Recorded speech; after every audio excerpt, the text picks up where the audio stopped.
Welcome, everyone. Happy Tuesday, August 18th, all day today. Thank you for being here. Welcome to Not a Lawyer podcast. Today, I will be discussing the Nolan Wells case.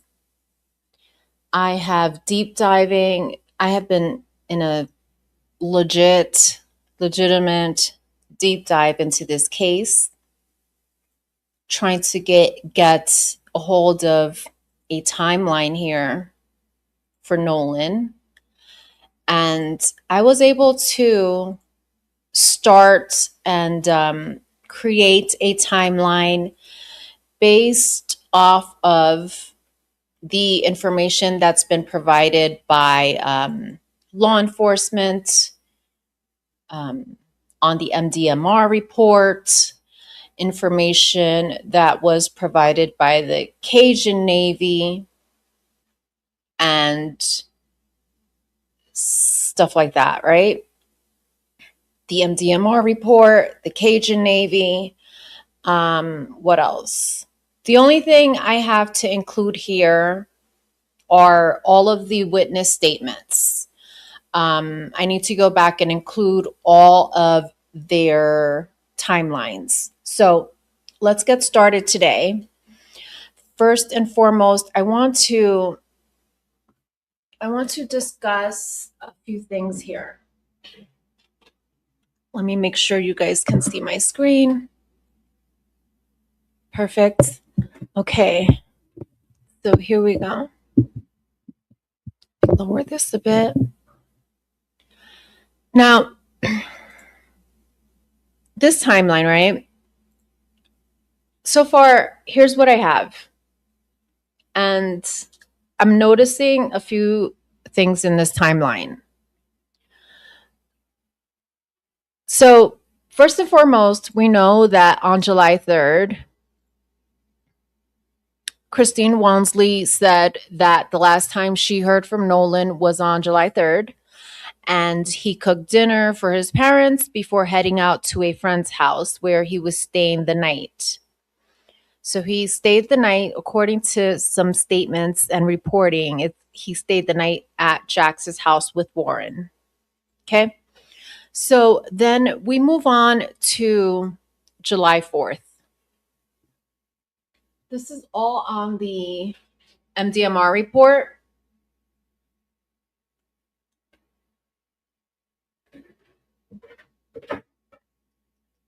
Okay. So we move on to July 4th, 9:56 a.m. The vessel departs El Camino Railroad. We know that the vessel arrives at the west tip of Horn Island, according to the GPS data, at 11:14 a.m.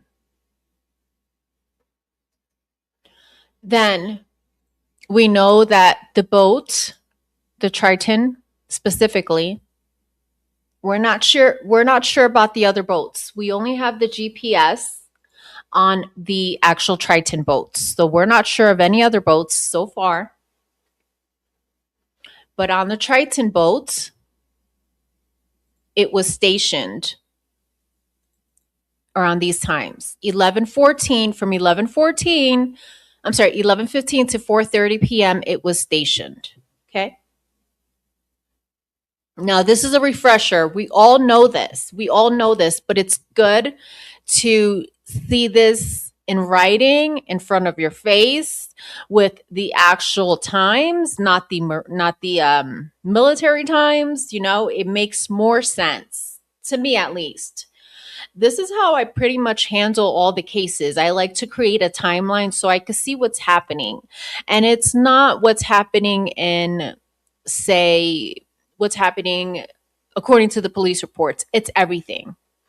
We're going to add the witness statements. For example, at 3 p.m., that was the last time Warren says that he last saw Nolan, right? 3 p.m. So we're going to continue adding on to this and adding on the witness statements. So far, this reporting is strictly Mdmr, law enforcement, timeline. the Cajun Navy timeline, which I am going to play that video because they provided some details that I haven't heard anywhere else. I haven't heard other people talking about this, so we're going to talk about it, okay? So good morning, everyone, wherever you may be.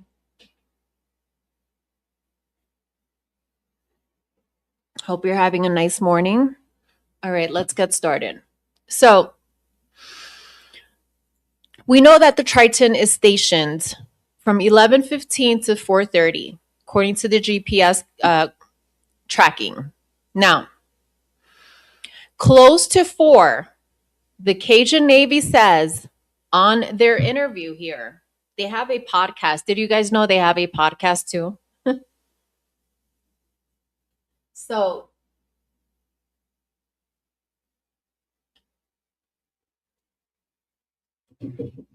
So the Cajun Navy reported on here on this interview that according to Cajun Navy, there's a report that someone saw Nolan closer to 4 p.m. So we jotted that down. How accurate it is, we're not sure, but we're just keeping a log,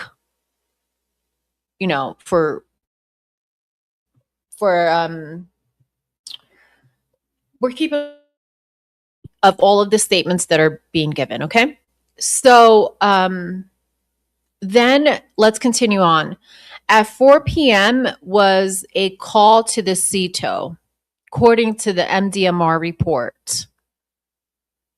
And I have that call too. We can play that call. Then from 4:31 to 5:24 p.m., remember you guys that just because they made a call to the CETO, that doesn't mean that they were actually leaving the area. They were still on Horn Island. It says here that during this time, the vessel departs the west tip of Horn Island, northbound speed between 0.06 and 4.2 knots for 2.75 miles. So that tells you that they were near the shore. They were close to shore, only 2.75 miles. All right? Now, at that 5:25 p.m. mark, that's when the vessel, so that's an hour, you guys. That's an hour. Are you guys I'm not sure that people are realizing this. I'm not sure that people are noticing this fact that they were there for about an hour. After the CETO call, they were there for an hour. I repeat, according to the GPS coordinates in the Mdmr report, the vessel, that Triton vessel, was stationed 2.75 miles off the shore for an hour, approximately an hour, 4:30 to 5:24. Then at 5:25, the vessel regains normal operation, 30 to 35 knots. Is this miles? Let's Google this really quick.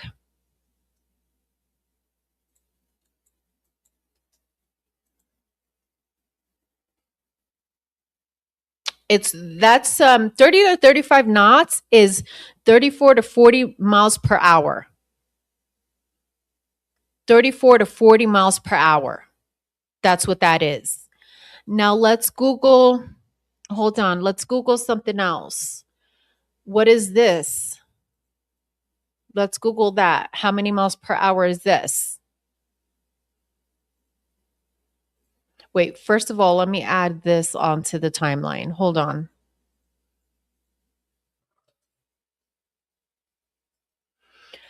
And then we're going to Google this. What is the speed on this, baby?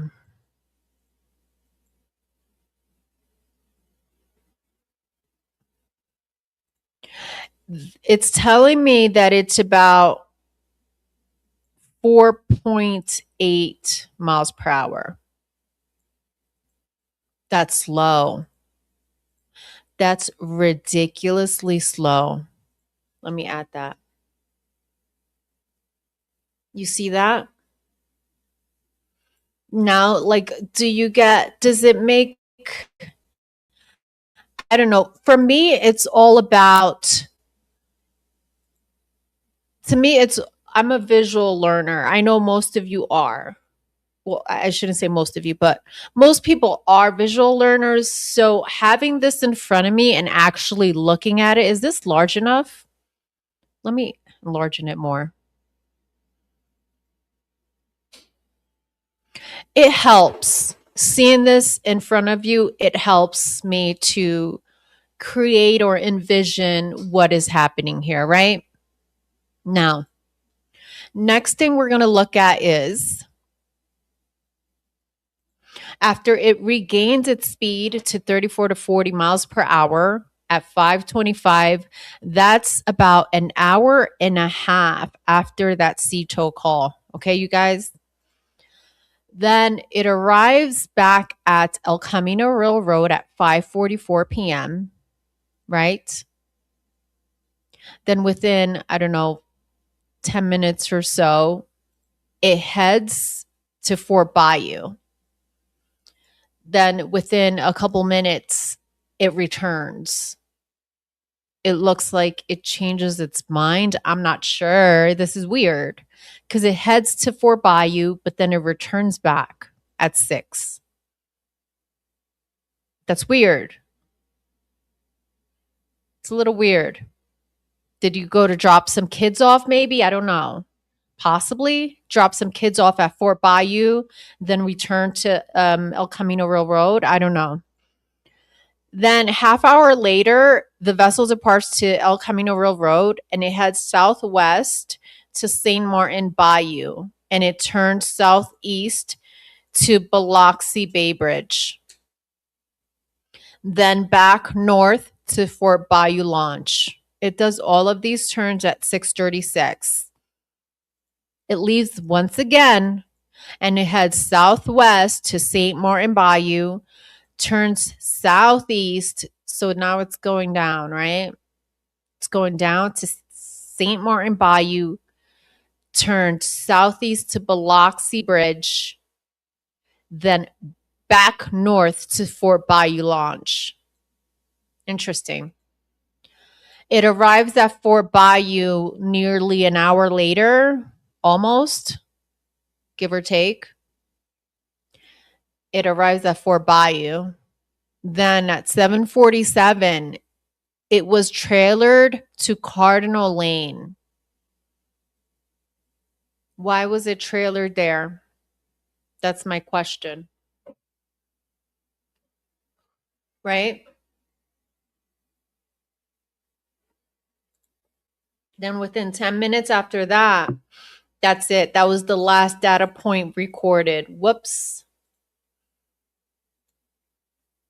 Okay. Now, let's move on to this. Now, at 8 p.m., Nolan mom calls Nolan at least 3 times according to the latest presser. All right. So between 8 p.m. and 10:48 p.m., it's interesting. It's interesting that around this time, it's when she began calling. But she says on the presser that the sister was like, hey, she was cooking with her sister and the sister was like, hey, we haven't heard from Nolan. It's like 8 p.m., 8-ish. She said, don't quote me on the time, guys.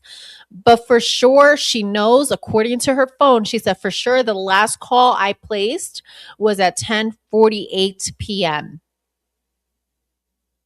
She gave us that. She said, don't quote me. It was 8-ish. Don't quote me around that time. But she said for sure the last call she made to Nolan was at 10:48 p.m. Okay? So, now, This gets good. Starting to get good now, right? Now, here is where here's the thing right here.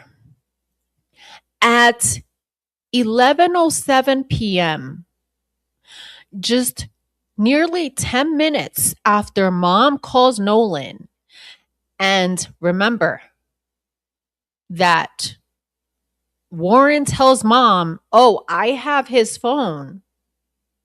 Warren tells mom, "I have his phone."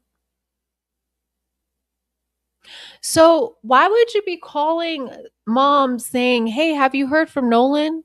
Actually, let's just play it. Let's play it. Let's hear it from Christine directly, right? Let's play this video.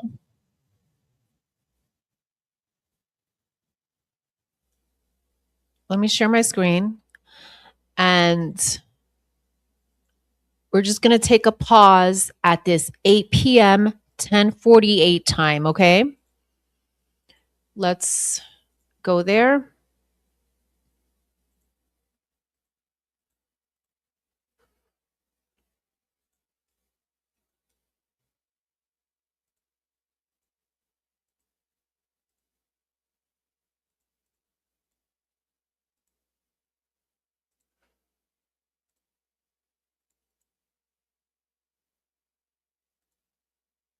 Okay, here we go. Perfect.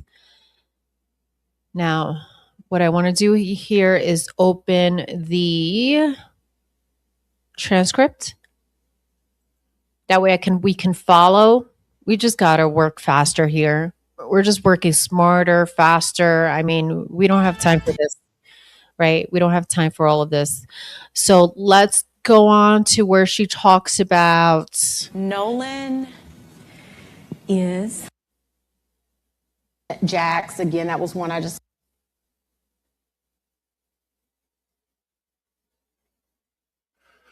So she acknowledges Wyatt and she acknowledges Jax because she said which Wyatt, one of his friends, he stayed at our house a couple times. So Wyatt had stayed over at Jax's house a couple times, okay? And then Jax said, Again, that was one I just maybe saw in passing a few times. There's only a handful. So she, out of all of these boys, she acknowledges Javon, Jax, Jalen, right? Dad, I want to ask you because it was Warren Hudson, one of the people that he traveled with, who called to alert you all that. So we know at 5:44 the boat returns, Nolan is not there. Right. At 11 p.m. he calls to say Nolan is missing. I wonder if either of you, whoever wants to answer, what happened in those few hours that prompted Warren to be concerned? I'm not quite sure what would prompt him to be concerned, but all I can say is what I did that day. So me and my sister, we made an order of pancit, which is a Filipino noodle dish for one of our friends. They were having a big family get together, and we really didn't have anything planned for the 4th. So me and my sister are, cleaning up, and this is about 8. And she's like, "Hey, Nolan hasn't texted us." And that was the thing. Nolan was. Yes. This machine, I know. Hi, sister. Hi, Sister Night. Thank you for being here. I haven't researched this washing machine area. I haven't researched this area. Was there a GPS location during that time near the washing machine area? Yeah, 1 hour after the Cito call. That is correct. According to the GPS data, that call was placed around 4 o'clock, right? To the Cito.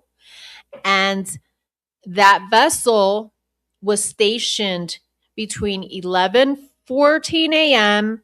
to 4:30 in that one area. But then when it moved 2 3/4 out of the shore, it was there for at least an hour, you guys. It was there from here, I have the times. It was there from 4:30 to 5:24 p.m. going 4.8 miles per hour. Do you see how slow that is? 4.8 miles per hour.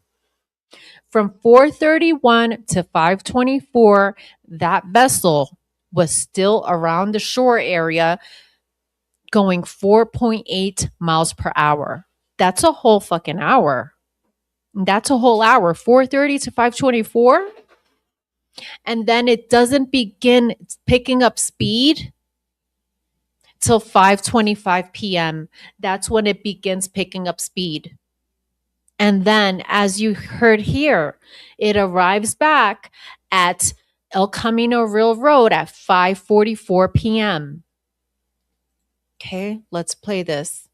Really big with communication with us, right? And so I call him, doesn't answer. I end the call. Call back, and this is probably, I think, maybe around 8. Don't quote me on the times, guys. So then I call again later around 8, still no answer. And then I want to say I called one more time, and I think that was at like 10:48. So See? She says at 10:48. Okay, so I have that.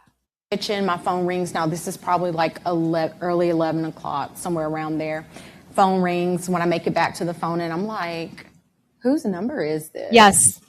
Because, we get weird phone calls sometimes. They didn't leave a message. Number pops back up. I pick up the phone because it says maybe Warren. And I'm like, Warren? So this is 11:07. That's per my cell phone records. So I answered the phone, and he's like, hey, Miss Christine, have you seen or talked to Nolan? I said, no. Why? He should be with you guys. See, listen to this. Sister, I'm going to get to that. I'm going to open the Mdmr report, and I'm going to get you coordinates. Let's listen to this.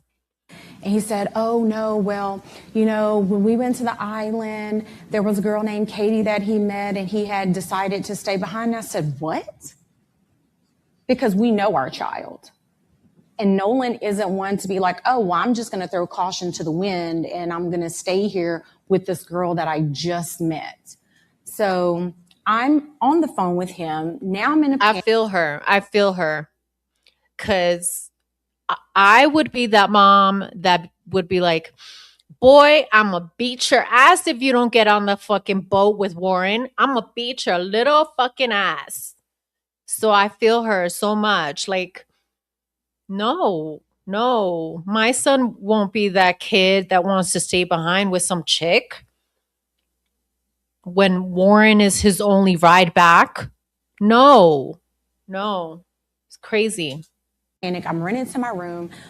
Elmore was in bed watching a different movie, and I'm like frantic. He's like, what's going on? I'm like, Nolan is missing. I'm trying to pull up the GPS as I'm talking to him. And at some point, he tells me that, I was like, well, his phone says GPS Life 360, not Snapchat. Right. Life 360 says that he's on land. And he was like, well, no, I mean, we have his phone. Check it. So again, Christina's like, hey, I'm checking oh shit, where the fuck is Nolan? Hold up. Let me check his Life 360. Let's see where the fuck my son is, right? And Warren's on the other line, and he's like, well, no. Well, we have his phone. Wait a second. So you called me at 11:07 asking if we heard from Nolan, but you have his phone. Make it make sense. Phone. And I'm like, wait, what? And I'm like, okay. Because at that point, you're telling me, this is coming from Warren, don't worry about it. We're going to find him. It's going to be okay. Don't tell me not to worry. This is my child.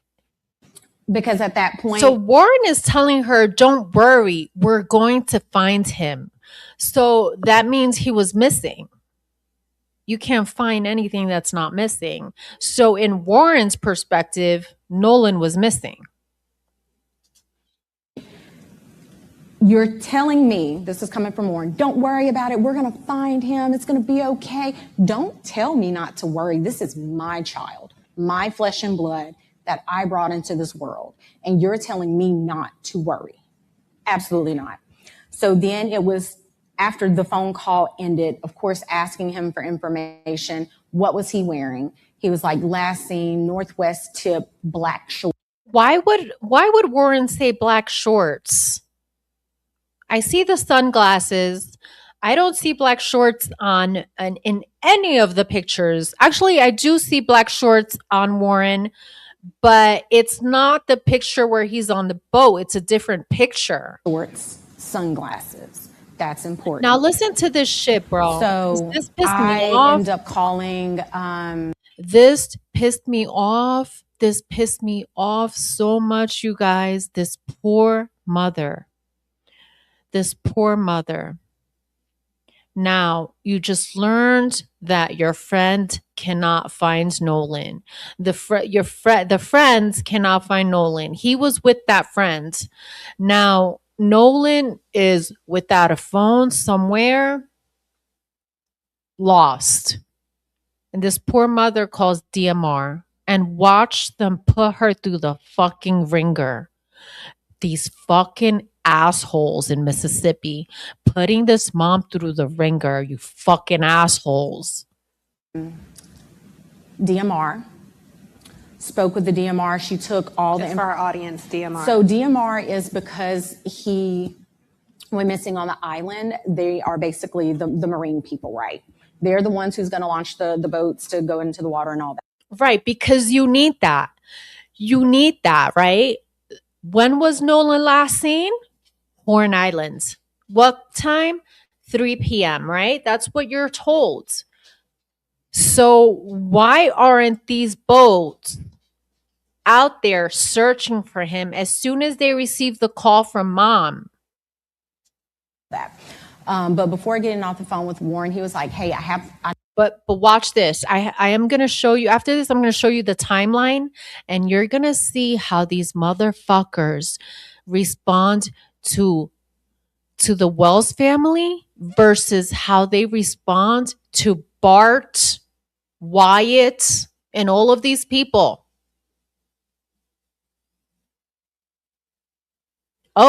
Because they took the missing persons report from Bart 100% by phone on the MDMR report. If you read the report, they took a telephone call from Bart and Wyatt's grandparents or parents, whoever the fuck they are, Jerry, Arkinson.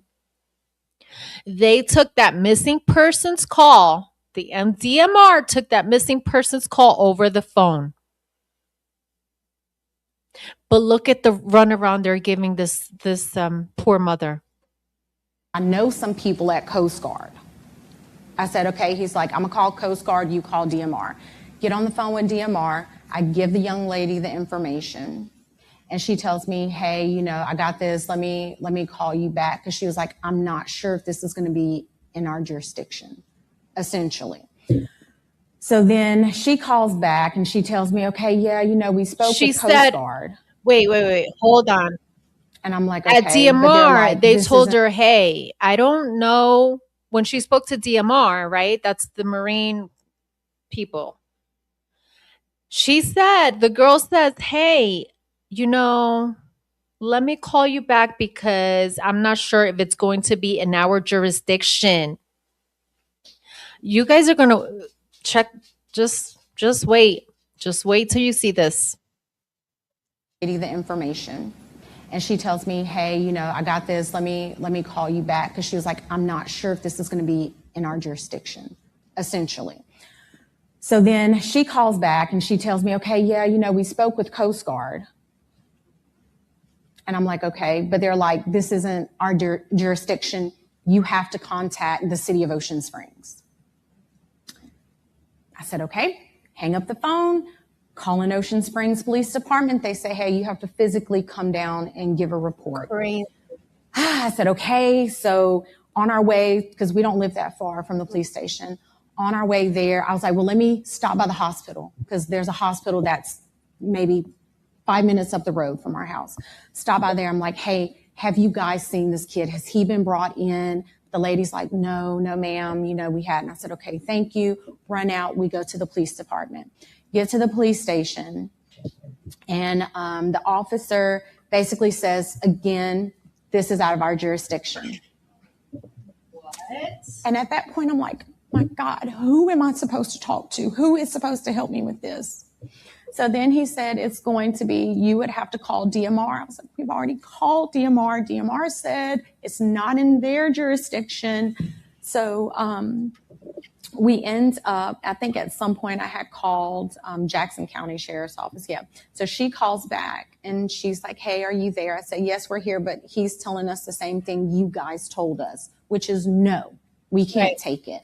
She gets on the phone with the police officer. Now this is Jackson County Sheriff's Department speaking with the Ocean Springs Police Department. Ocean Springs Police Department is saying, this is why we can't take this information. She says, okay. He gives me the phone back and she's like, okay, I'm just going to take it. I'm just going to take the information. So at the end of the day, she ended up taking the information. Okay. And that was, we met an officer. It was after midnight. Right. Yeah, it was somewhere after midnight. Met him in the McDonald's parking lot, gave him the information. He was just like, okay, thanks. That I was like, this is crazy. Now, let's go back to the timeline. I want to show you something. So let's go here. Okay, here we go.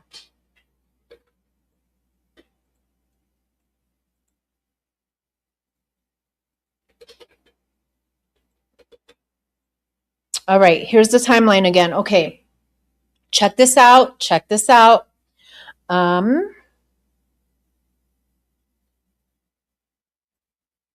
Okay. Now, we heard from Nolan's mom on that presser that she tried calling Nolan 3 times. Last time she called him was 10:48 p.m., right? Warren calls mom at 11:07 p.m., right? Then if you look at the Mdmr report, which I'm going to open now. If you look at the Mdmr reports, you guys, check this out. Let's share that.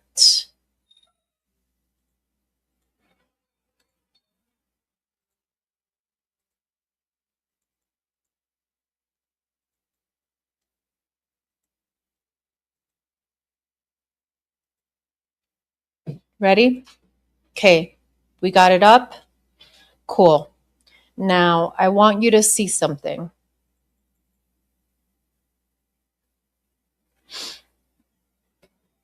On the Mdmr report, do you see this missing person? This is a missing person report, non-criminal report.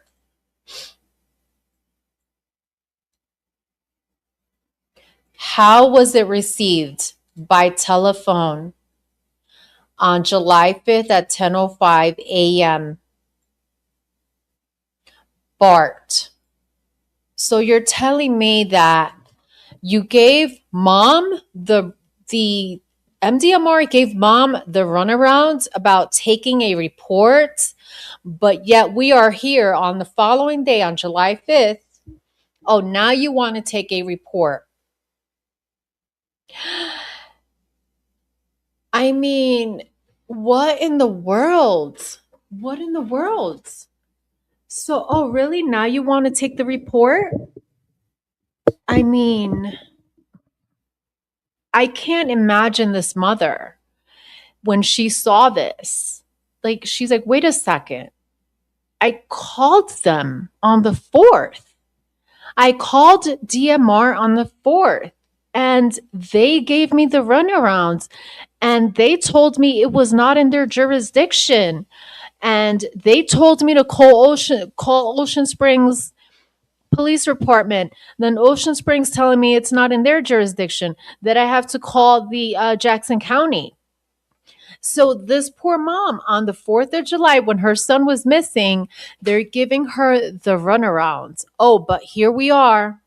Here we are, though.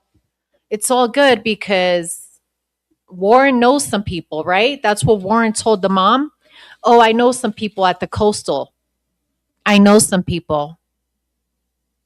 So literally is this is the world we live in. It's who you know. It's who you know. This is the fucking world we live in today, okay? And all along, on the 4th, this agency didn't want to assist mom, but here we are. They took a report from Bart Edmonston on July 5th at 10:05. And from Jerry Ackerson, they were okay to take these reports from these fellas, right? From these fine men. They were okay to take the report from these fine men, weren't they? But gave mom the fucking runaround on the 4th of July, right before midnight, when she was trying to figure out what happened to her son. Could you imagine?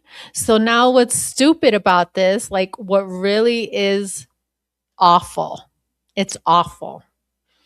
Because if you keep going here and they make their sworn statement, and what do they say? What do they write here? On Saturday, July 4th, Mississippi Department Marine Lieutenant Patrick Caron was advised by dispatch of a caller reporting a missing male. Oh, fuck me. This is bullshit. So at the end of the day, they went ahead and took the report. That call was reported. It's on here. It's listed on here. It was reported. At the end of the day, they, in fact, had to take the report. This is sick. I can't imagine this mother.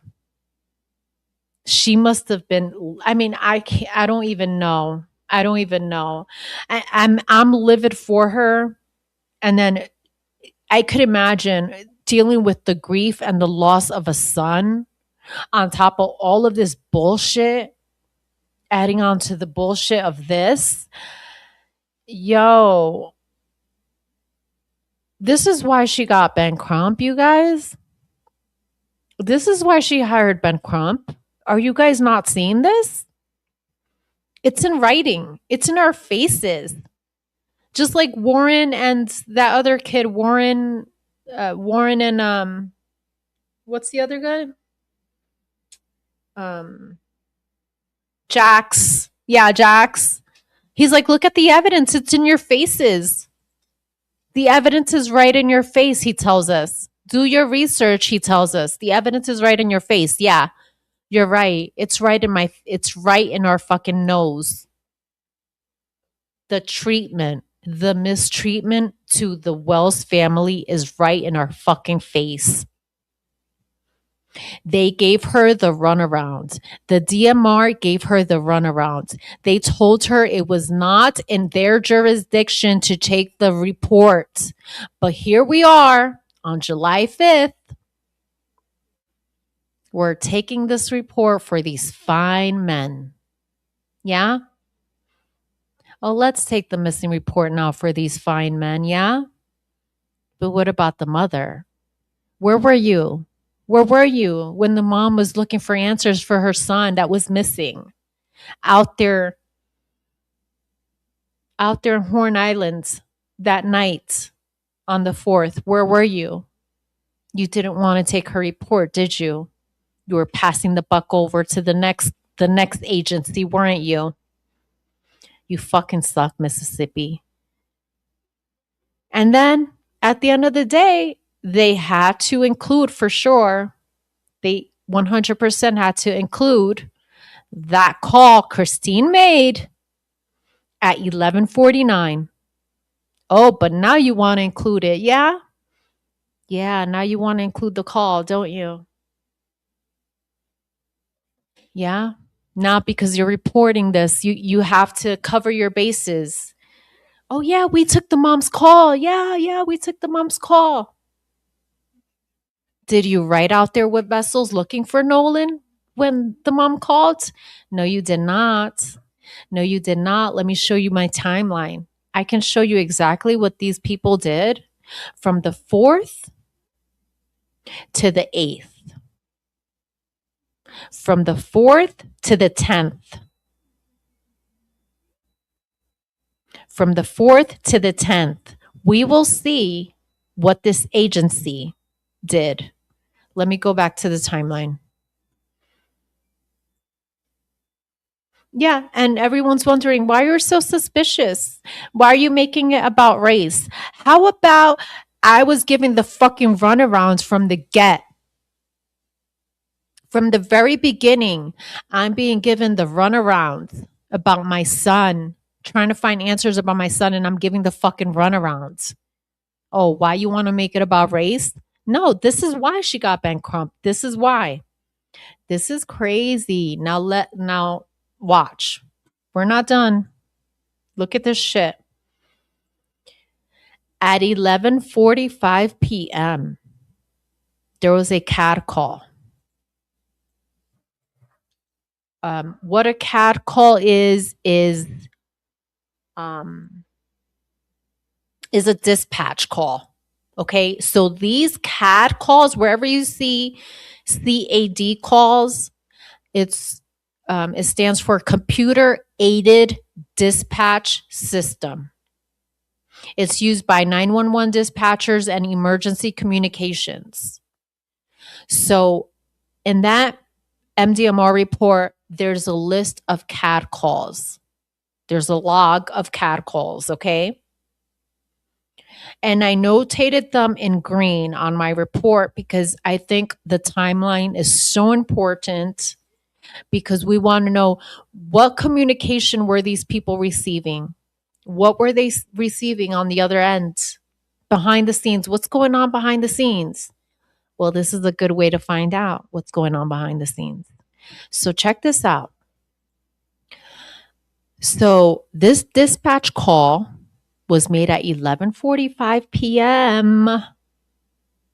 The dispatcher's name is Asher, Brianna Asher, and she was in Horn Island. What the fuck? So wait a second. Because mom calls at 11:49. I just showed you. Mom calls at 11:49. So at 11:45, before the mom called, they were aware, you guys. Before mom made that call to the Marine, to Mdmr, they were already aware of what was happening. I don't know if it was Warren. We don't know who reached out to them. To this, they were aware. Before the mom placed that call in 11:49, they were already aware, which makes it even worse.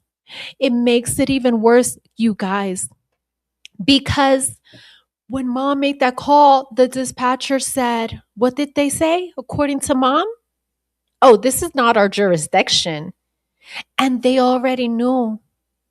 They already knew that there was a missing person. Again, I repeat, when mom made that call out to the DMR, Mdmr, she calls it DMR, but it's Mdmr. When she made a call out at 11:49 to the DMR, when they passed the buck, they said, this is not our jurisdiction. They were aware. They were aware. I'm getting chills. I'm getting chills all over my body because I cannot believe this shit. They were already aware that there was a missing person, you guys. How do you know that? Well, how do I know that? It's very simple. I can pull it up. If you don't believe me, we're going to go right here, pull up our Mdmr report, right here. And you're going to see that 11:45 p.m. timestamp. Ready? It's just incredible.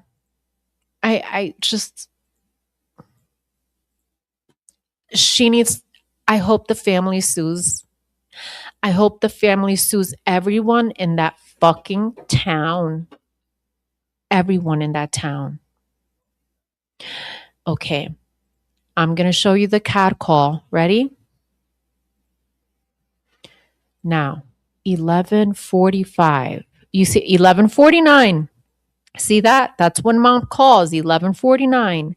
But look at the cat calls though. Watch.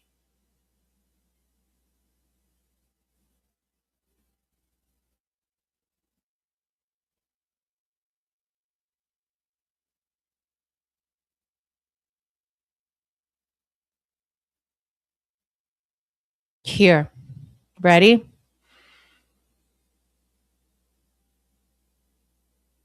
Here we go. Look at this baby. Look at this baby. In military time, 23:45 is what? In military time. I'm double checking my work. Double check, triple check. I'm not playing games. That is 11:45 p.m. and 14 seconds.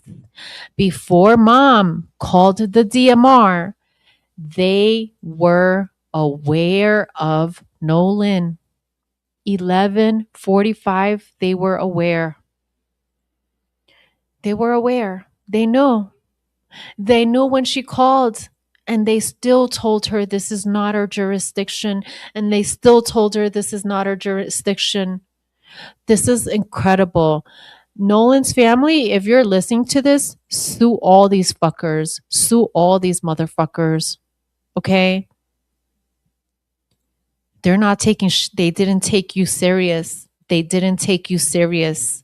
There was a dispatch call made at 11:45 p.m.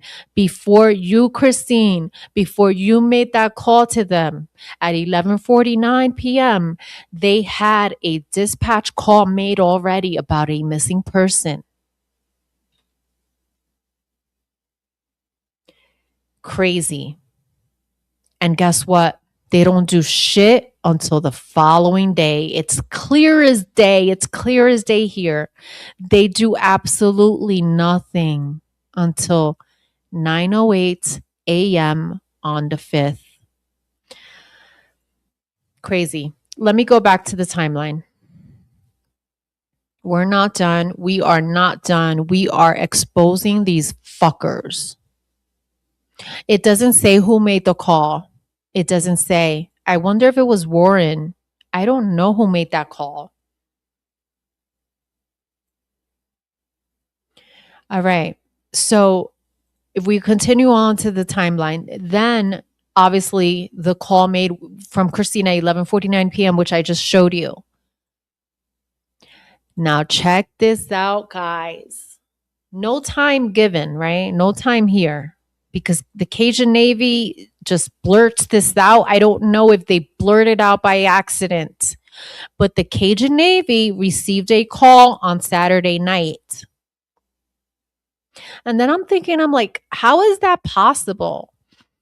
Because mom called the DMR at 11:49, right? So Saturday night, that's 11:49.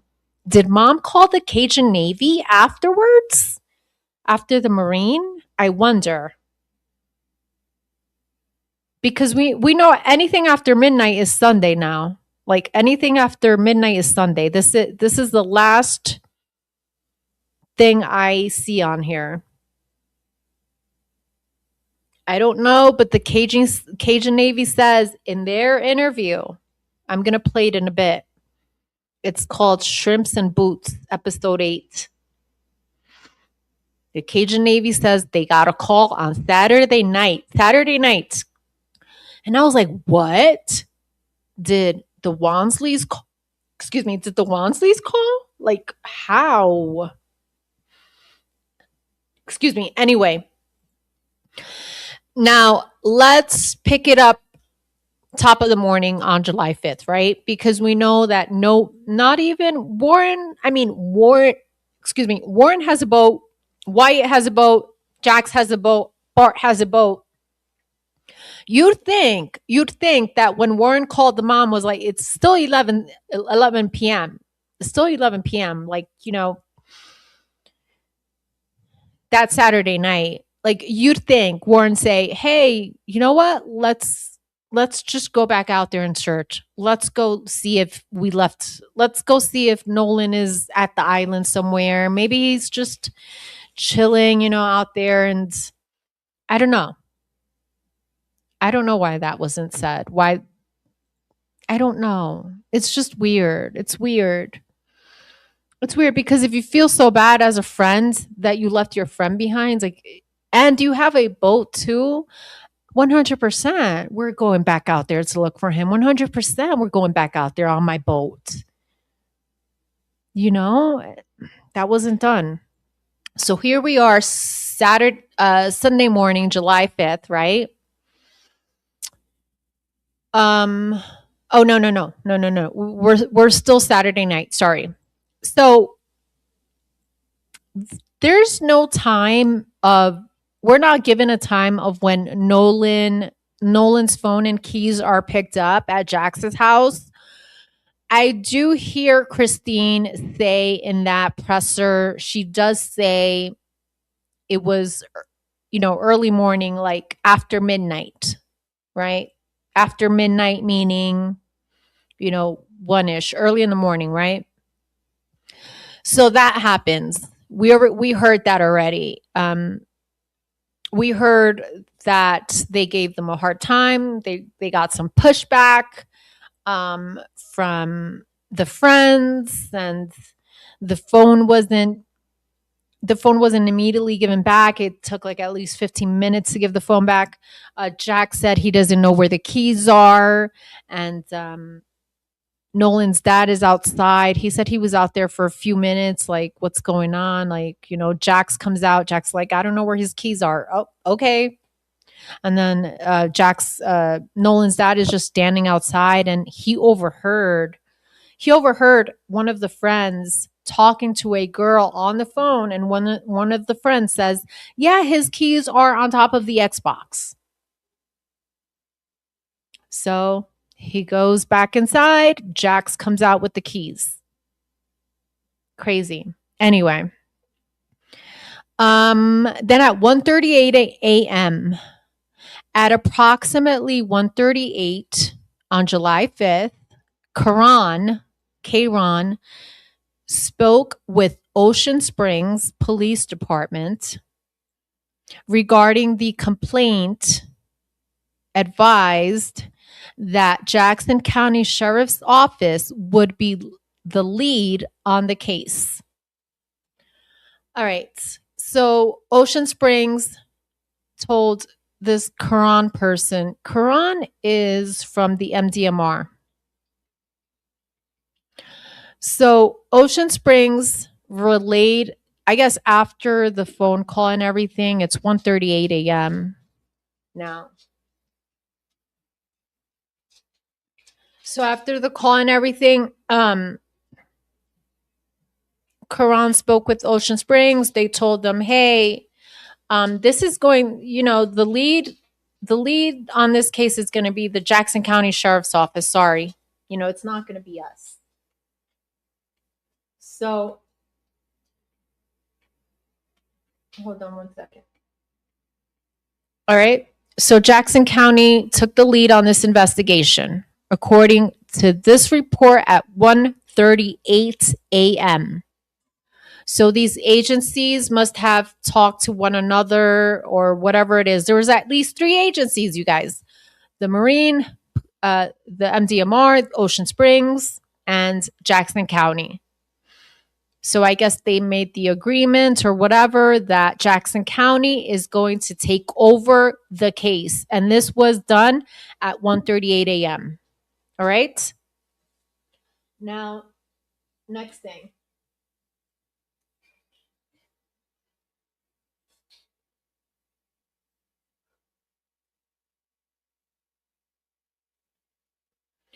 Then Karan, he also spoke with Lieutenant Odom, who was the shift supervisor who had taken the initial report.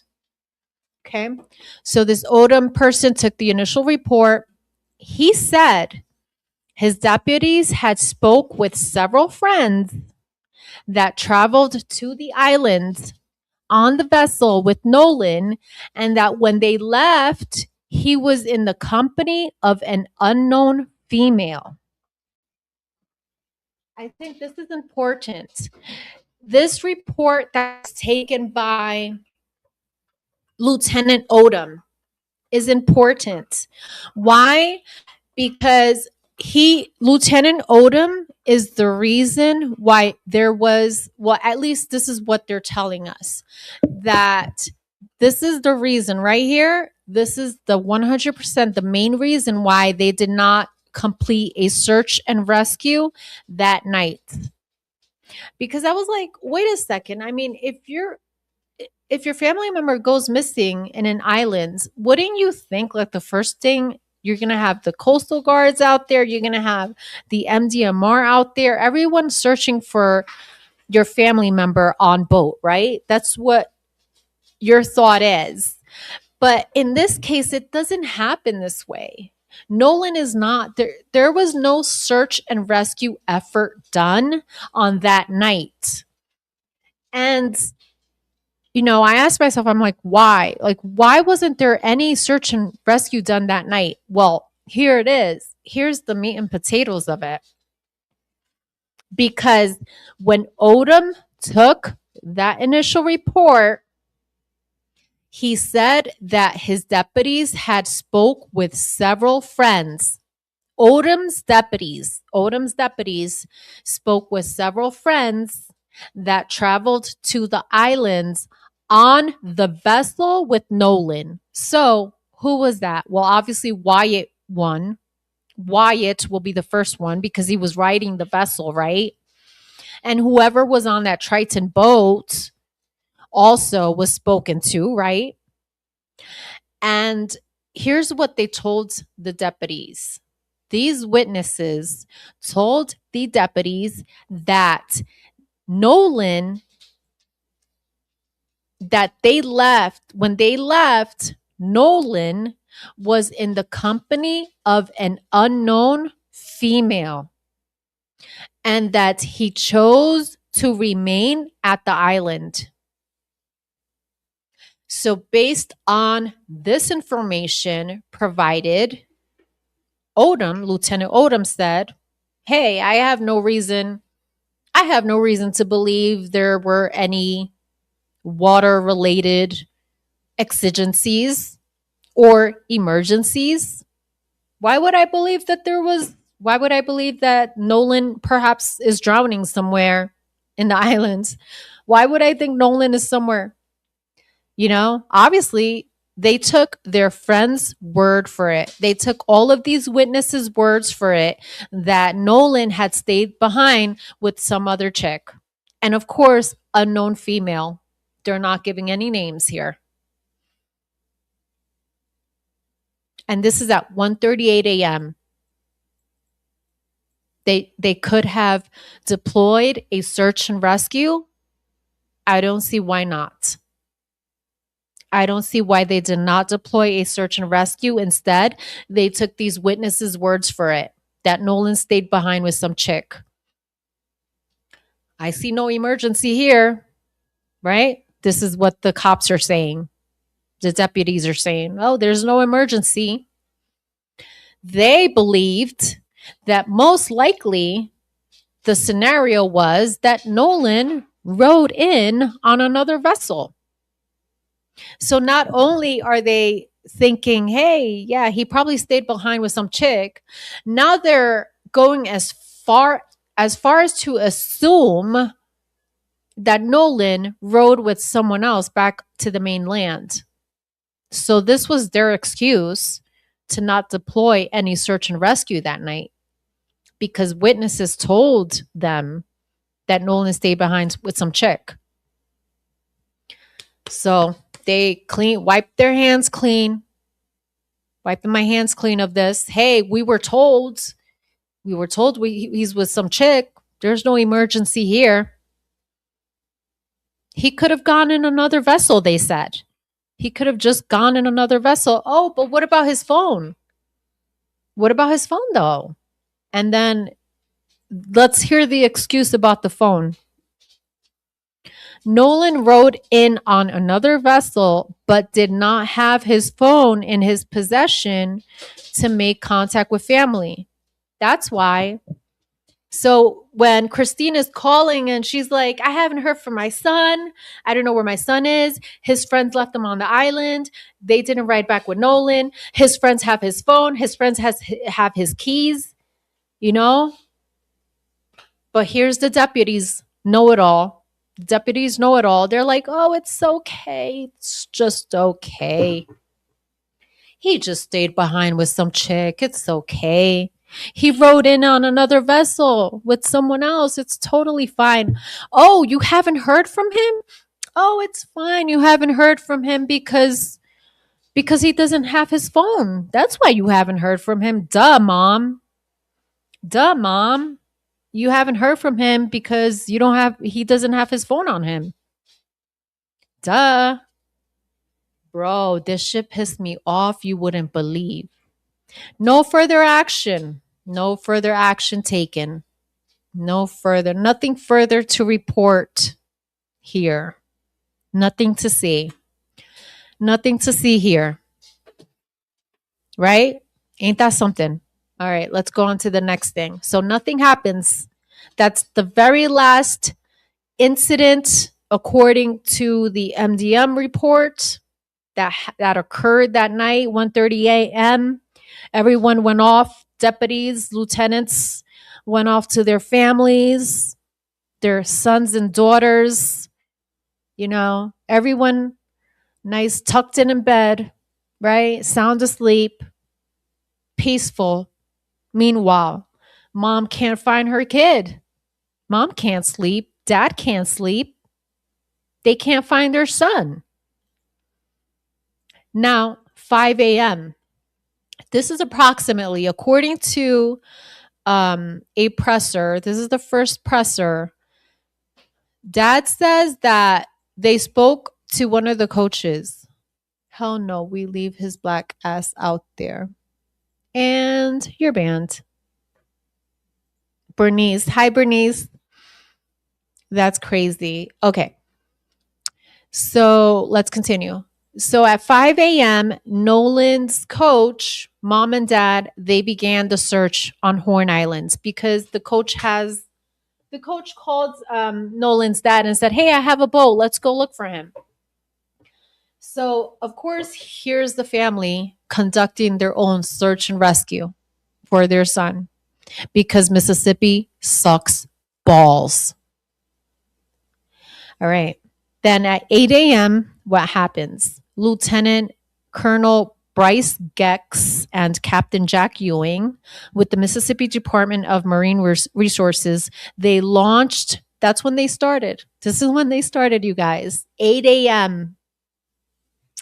8 a.m. They're like, hey, I guess, hey, oh, we see coach, mom, and dad. The Wellses are here. The Wellses are here. I guess we have to do our own search and rescue as well.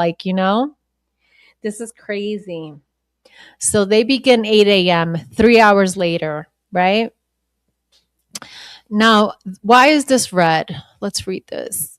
Aboard the vessel was Wells's former high school coach, Les George, that's his name. That was his high school coach.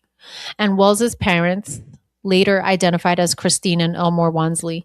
Officers Gex and Ewing introduced themselves and exchanged phone contact information with George to stay in touch during the search. I think it's hilarious and I love it. I love it. And I imagine Christine, I imagine these parents being so pissed. You're out on the vessel searching for your son and then, oh, here comes the police. Here comes the police, right? And I can imagine, I'd be like, oh yeah, now you want to search for my son? Bitch, I called you at midnight. Now you want to come out here searching for my son? I'd be so pissed. But I am glad that they were out there before these motherfuckers and that these motherfuckers bumped into them. Like, hi, nice to meet you. Where the fuck were you at midnight when I called you and my son was missing? Like, this is some bullshit, you guys. I can't even imagine. All right, so 9 a.m. Now we're moving on to 9 a.m. The drones, they start to put the drones up. At 9:08, there was a CAD call. I told you CAD means a dispatch call. This Sherry McGolan is an interesting character because I see her completing several CAD calls, right? She was actually at the west end tip of Horn Island doing a port check at 9:08 a.m. I think this is interesting because, hey, that's precisely where he was found later on the following day. Again, he's not found on the 5th. And that's another red flag that he's not immediately found on the 5th, you guys. All right. So then here's some data. At 9:32 a.m., Wyatt's Triton boat was powered on. At 9:51 a.m., they powered on that vessel again and moved the boat 52 feet. So I think it's interesting here. Why did I put this in the timeline? It's interesting because shortly after they began, the Mdmr began launching their vessels to begin search for Nolan. Within that hour, that vessel is being powered on. Makes you wonder why. Why are you doing this right now at this time? 10:05. This is when the official missing persons report was taken, you guys. Okay. So what I am seeing here on this timeline, I am seeing the friends. I am seeing the behind the scenes, the other side of it, right? Because now we're seeing activity from Wyatt. Now we're seeing activity from Bart making that missing persons call. Isn't that interesting? So Bart, like I said, Bart and Wyatt's grandfather called the Mdmr at 10:05 a.m. to officially report him missing. And of course, they took their report. Of course, the Mdmr was not going to tell them, hey, it's not our jurisdiction. Not to these fine men. Not to these fine men. Oh, they took the report. They didn't say, oh, it's not our jurisdiction then, now did they? They actually took it.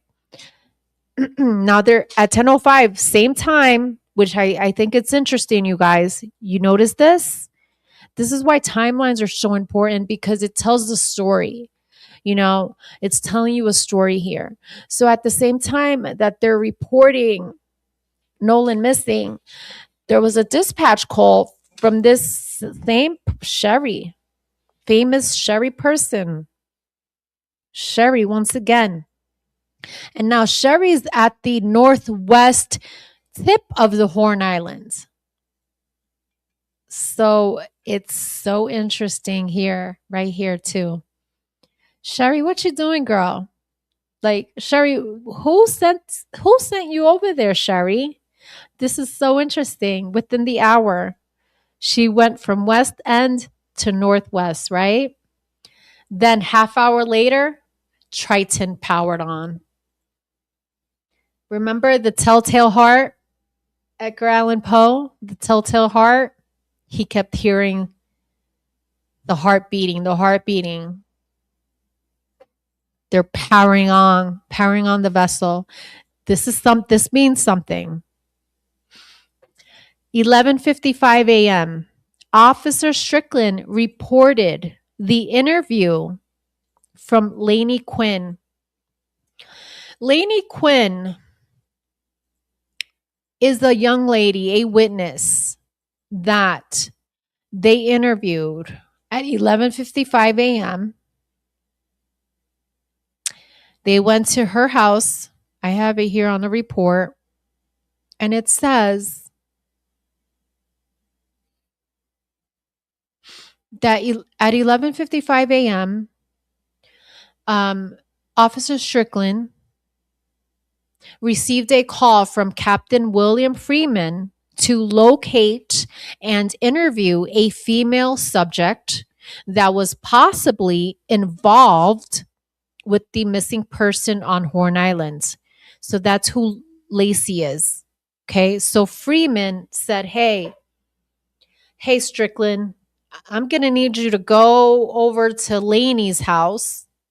Do me a favor, go over to Laney's house because according to some people here, she was possibly involved with this missing person. So Officer Strickland goes over to Laney's to interview her. And Laney says that she had already spoken. She's like, I already spoke to the Jackson County Sheriff's Department. And I was not even on Horn Island. I was on Petite Boys Island with another group of friends. I wasn't even on Horn Islands. So she said that she knew Wells, but she had not seen him or spoken to him in over a year, which I think is interesting because that's the same thing that Bart said, right? Didn't Bart say he hadn't been to Horn Island in over a year? Right? Interesting. Okay, cool. That was at 11:55 a.m. This report does not mention when Laney was spoken to. At what time was Laney? What time did Jackson County reach out to Laney? Because I'd like to add that onto the timeline, right? What time were these witnesses reached? Because you literally didn't start. You didn't start until 8 a.m. The Mdmr didn't start until 8 a.m. So 8. And 3 hours later, Laney tells us that Jackson County already talked to you. So interesting. Now, at 12:26 p.m., the Coast Guard says that it got a call at 12:26 Sunday afternoon, and the search and rescue was deployed. That's from the Coast Guard. That's when they started. 12:26. The Coast Guard began at 12:26. This is nearly what? 24 hours? Almost 24 hours from someone last seeing Nolan. The last sight of Nolan was 3 p.m. 3 p.m. on Saturday. I'm sorry. Yeah, 3 p.m. on Saturday. So now we're at noontime on Sunday, and you're finally going to deploy a search and rescue. That's crazy. But I'm going to play it so you guys can hear it.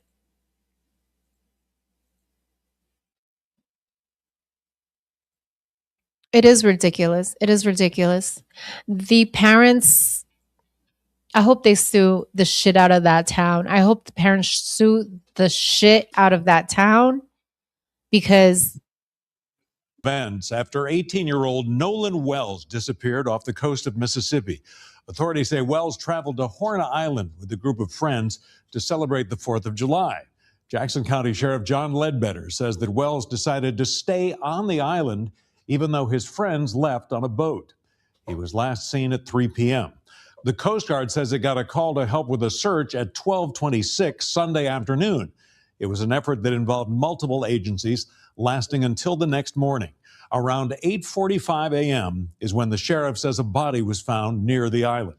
Wells' family confirmed it was Wells a few hours later. The coroner still needs to officially identify the body, and Sheriff Ledbetter says he has a request for the public. Number one, give the family space and time. They are still processing this tragic event. And all of Nolan's close friends I'll assure you that the Jackson County Sheriff's Office, we're looking at this whole case just like we would any other case, and we're going to be as thorough as we can. Wells played football at Ocean Springs High and Southwest Mississippi Community College. Anyone with information about his disappearance is asked to call the Jackson County Sheriff's Office. Okay, you heard that, right? You heard we're... Still needs to officially identify the body, and Sheriff Ledbetter says he has a request for the public. Number one. You see that? This is what they reported. Search crews deployed. 12:26 p.m. According to this. This is crazy. Like I said, it's nearly 24 hours. Nearly 24 hours from the last sight of Nolan, you guys. How is this okay? How is this okay? I just... It's not okay. It's not okay. It really isn't. Okay, so let's continue. Better says he has a request for the public. Number one, give the family space and time. They are still processing this tragic event, and all of Nolan's close friends. I'll assure you that the Jackson County Sheriff's Office, we're looking at this whole case just like we would any other. Wait, did he just say give the family and the friends space? Like, who the fuck? Are you fucking kidding me? Case just like we would any other case, and we're going to be as thorough as we can. Wells played football. Give the family space and time. They are still processing this tragic event, and all of Nolan's close friends. I'll assure you that the Jackson... I don't know. But this video right here, you guys. This one right here I'm about to play. Check this out. This is how I can afford this. No, you check this out. You check this out. Hold on. Because this video here. Subscribe. It really helps us grow the show and grow the channel. Thanks for watching. Anyway, yeah, that was sort of like the second part to come out of this story was the after story. And sure. Hopefully people can kind of keep their powder dry. Listen, the investigators are investigating. Cops are doing cop things. Lawyers are doing lawyer things. United Cajun Navy is going back to doing Cajun Navy things, right? We have other ops going on. Josh is about to deploy to Venezuela to help with the earthquake relief. We have other ops coming up. So not that we're taking our eyes off the ball here with the Nolan Wells story, but it's in the hands of people that are used to and know what they're doing. So that's all we can ask people to do. One more thing. Yeah, go ahead. One more thing. Notice the liquor bottle here. I'm noticing a theme. With what's his face? Tatum and the other lawyers with their liquor bottles and their sponsors. The fuck is going on here? Yeah, because I want a volunteer agency to be drinking on the job while I'm losing my fucking life, right? Because this is okay. There's some dirty, rotten sons of bitches out there who try and profiteer off of this. Right. And we've seen multiple GoFundMes that are so close. So the mother's best friend, and we talked about this with the mom, the mother's best friend made a GoFundMe, an official GoFundMe with her name, right? We helped with the narrative and everything, and we told the mama that we would because they need help. They needed some help. Yeah, absolutely. So, and speaking of that GoFundMe, we have the United Cajun Navy. We've posted it on our Facebook page. We have the actual company GoFundMe highlighted that fundraiser on their X account on X, and we retweeted that. So it's easy to find the right one. Make sure that it's the one that's sanctioned by the family, and that money will go to the family for legal expenses, funeral expenses. But let me tell you how sneaky these dirty, rotten suckers are. So they made one, use the same narrative, use the same pictures, but the name. They changed the name, spelling of the name. By 2 letters. Yeah. Instead of as a last name. And you know what?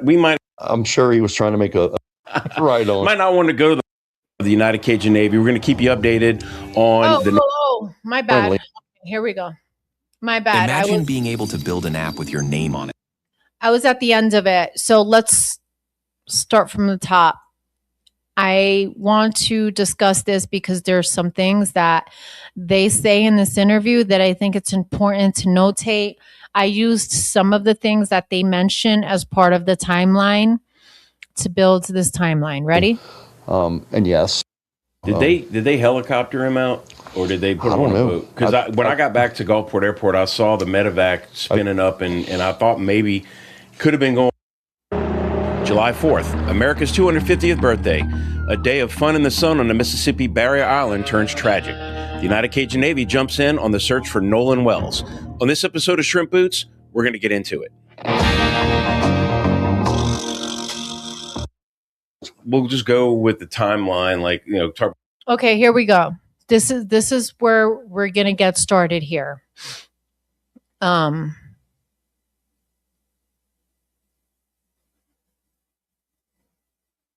And you know what's you guys, this guy knew that they found Nolan before the mom did.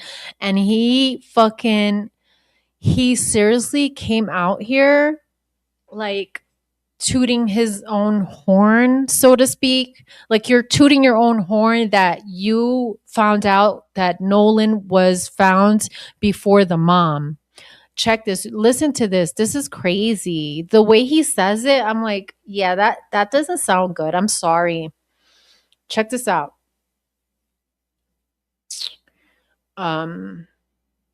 Here we go.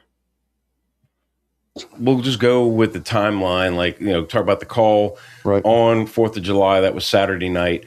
By Sunday morning, there was kind of no new news, and we had a couple of our Mississippi chapter volunteers reach out and say, hey, I got a boat, I got a drone. They went out there, they canvassed the island, they physically went on the island, flew the drone, ran a grid with their boat, put the drone up, looking in the water, looking over land. Even went to the center of the island where they had the lagoons and stuff. They sent me pictures saying, hey, look, there's cactus, there's thorny brush. There's no way he walked over here barefoot and fell in the lagoon. And so they spent the better part of the day out there, called it quits when the weather picked up. And that's when we huddled that night and decided, hey, it's time to go to the air. So we decided to put a bird up on Monday morning, July 6th. Yep. So it was a donated bird, actually. Yeah. Another volunteer reached out and said, hey, I got a plane in Gulfport, happy to go fly. I'm like, yep, you're speaking my language. So we met up at First Light. Wait, let's talk about this plane, because I was going to go too. And it said experimental aircraft. So dude, I don't need that. Those of you that don't know, experimental, the classification of experimental is either experimental or certified.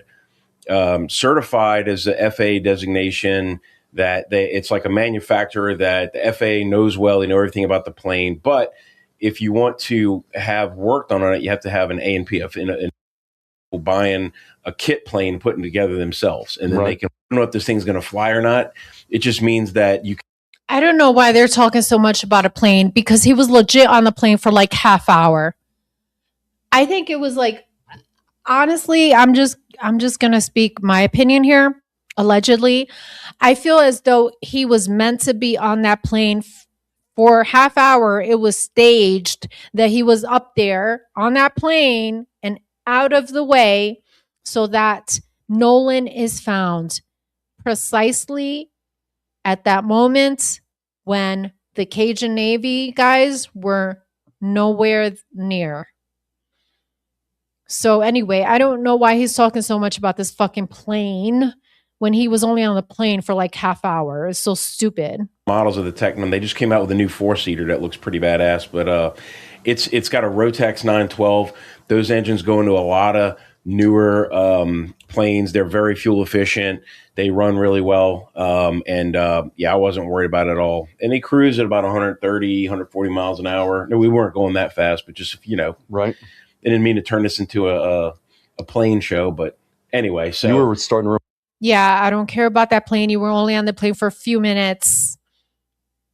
Remind me of the guy who put a third of a tank of jet fuel in his little Kia and hit 135. Right, that's all the rage now on Facebook. Right, yeah. Let those challenges keep happening. Okay. Do you want me to inject? All right. Next.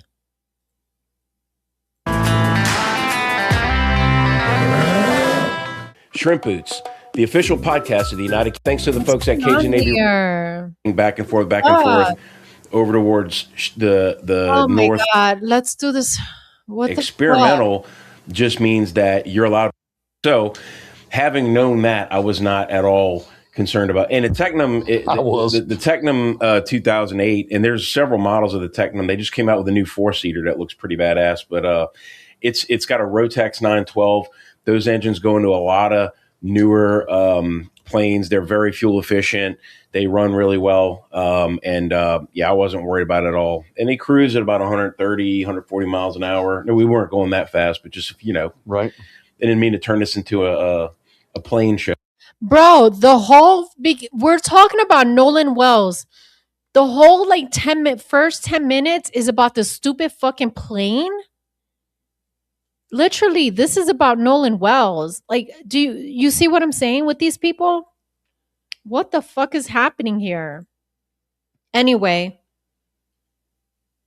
I didn't mean to turn this into a plane show, right? And then he goes on, all right, cool. Jet fuel in his little Kia and hit 135, right? That's all the rage now on Facebook. Right. Yeah. Let those challenges keep happening. And then Shrimp Boots, the official spiced rum, marks the 20th audience and distilled right here in the state of Louisiana. Thanks to the folks at Cajun Navy Rum and Red. We go wheels up on, this is 6th July. Here we go. This is where it actually begins. We get up, we go wheels up on this. We go wheels up on, this is 6th of July, Monday morning at 6:30 a.m. July, Monday morning, daylight. Wheels up about 6:30 a.m. Yeah.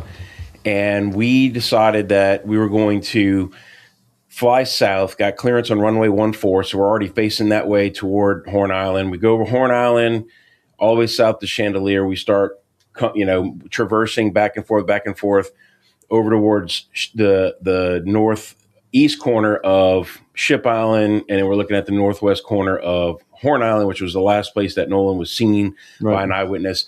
So we're flying for a couple hours, and we start. Okay, he's actually flying for a couple hours. I retract my last statement. It's not half hour. It's a couple hours. But listen to this. It's 6:30 a.m. He said, wheels up, Monday morning.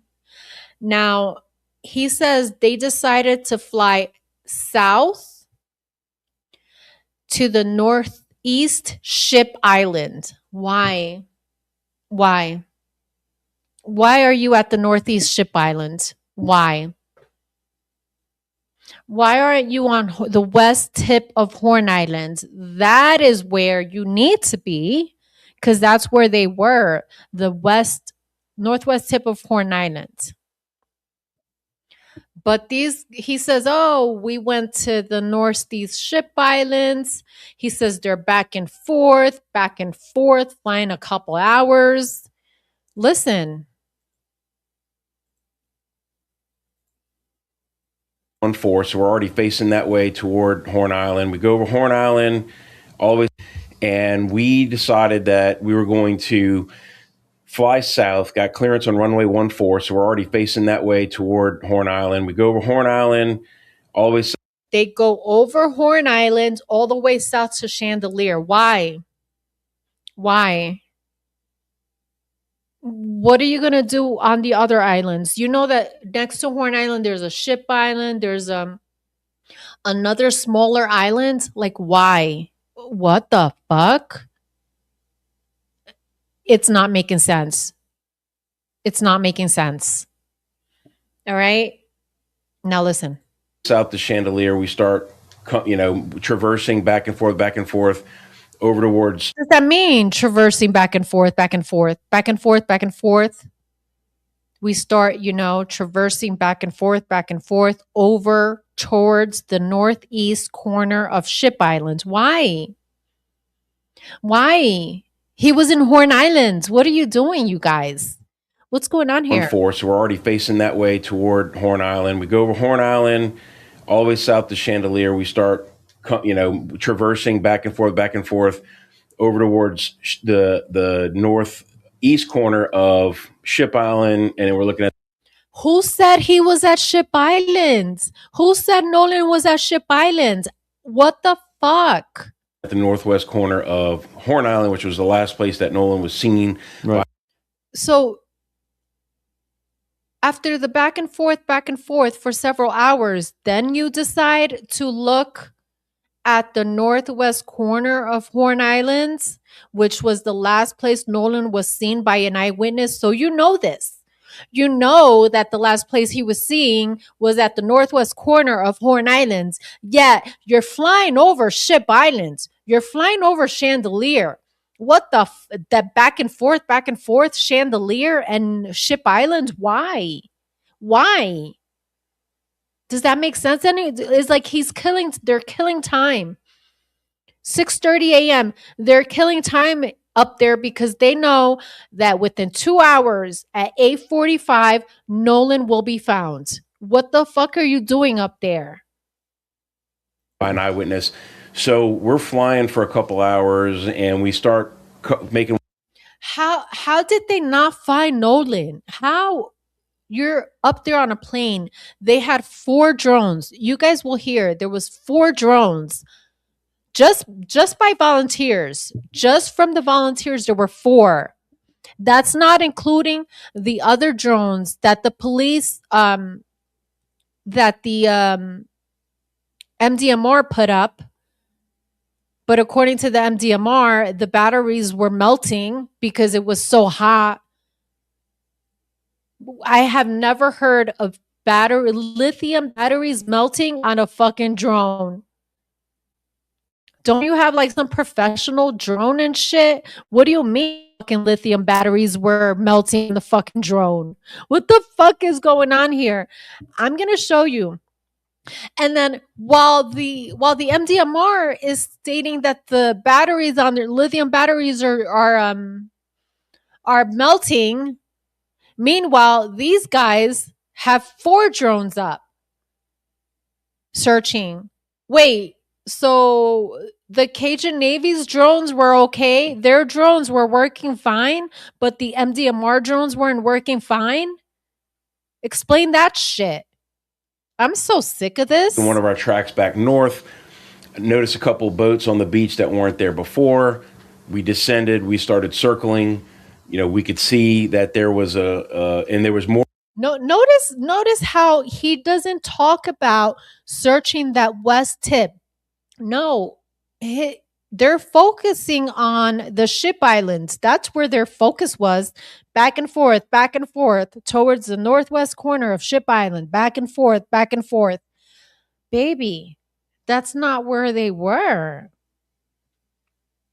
Brian, that's not where Nolan was. Nolan was at Horn Islands, not Ship Islands.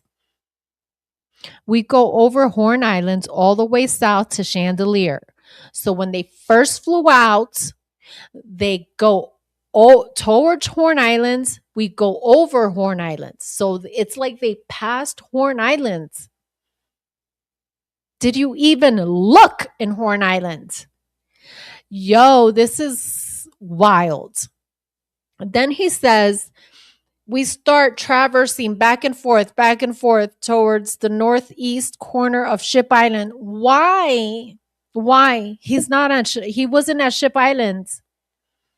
And then notice when they're almost done, before we descended, that's when we're looking at the northwest corner of Horn Islands, which was the last place Nolan was seen by eyewitness. So we're flying for a couple hours. And we start making one of our tracks back north. Notice a couple boats on the beach that weren't. They should have been looking in the north. Why were they south?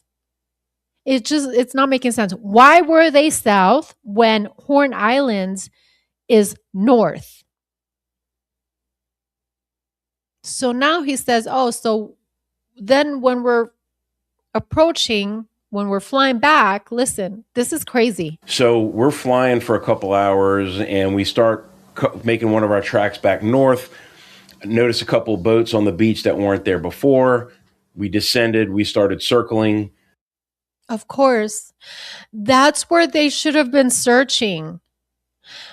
That's where they should have been searching to begin with. I don't fucking understand. Bro. They didn't search Horn Islands, the northwest tip. No. According to what he's stating here, they did not search it until they were on their way back north. When they're on their way back north and descending is when they saw Nolan. Could you imagine? It was like, it's just like, it's scripted. It's almost scripted. Almost scripted. It's crazy. You know, we could see that there was and there was more boats coming in, like in a line, and they were obviously law enforcement boats or Coast Guard or whatever. They were official vessels, and they were starting to set up a command post on the beach, and we figured something was going on, something was found. You think? You think? And you didn't find it. You had a whole fucking whole ass plane at 6:30 a.m. You had a whole ass fucking plane, but you were looking south. You were fucking searching south. Oh, but then on their way back, that's when they saw them. This shit is scripted, bruh. And then we get the call. I get the call from you or the text from you that said, "Hey, they think they found them." And so we did an RTB, and then so I get back, kind of flip it back over to you. You're in Ocean Springs with Nolan's mom. So I was at the boat from there. So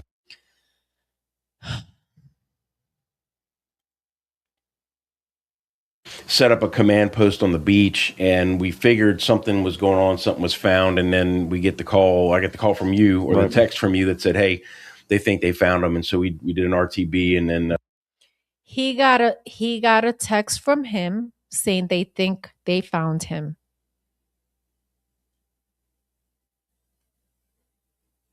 He texted him while he was on the plane. They think they found him. Now check this, because he is going to toot his own horn, because I was the first to find out that Nolan was found, he says. And he also says before Christine, he toots his own horn. Oh, before Christine, I was the first to find out that Nolan was found. This is crazy. That said, "Hey, they think they found him." And so we did an RTB, and then so I get back, kind of flip it back over to you. You're in Ocean Springs with Nolan's mom. So I was at the boat from there. So I was at the boat. This is Monday mid morning. 9 o'clock. Yeah, 9:15, somewhere in there. So I got the call. Obviously, you know, we were coordinating with the local law enforcement, Jackson County, Mississippi Sheriff's Office. And great to work with. Yeah. One of the reasons I got the call initially from Nolan's mother, as well as some of the families, that they felt that more could be done. Right? They personally felt, and this is with every family or every person that's missing, hey, we want everything out there. And obviously we do that. That first day, that Sunday, we had 4 boats, 2 drones. Oh, 2 drones. They had 4 boats, 2 drones, and multiple people on the ground. The first day. That's Sunday, he says. Okay? Listen.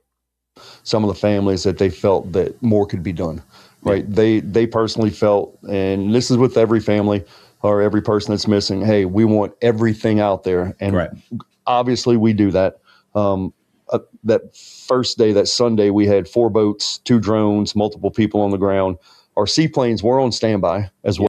Now, this is what I don't get. They had seaplanes. Why were there seaplanes on standby? Let me see what this looks like. Hold on.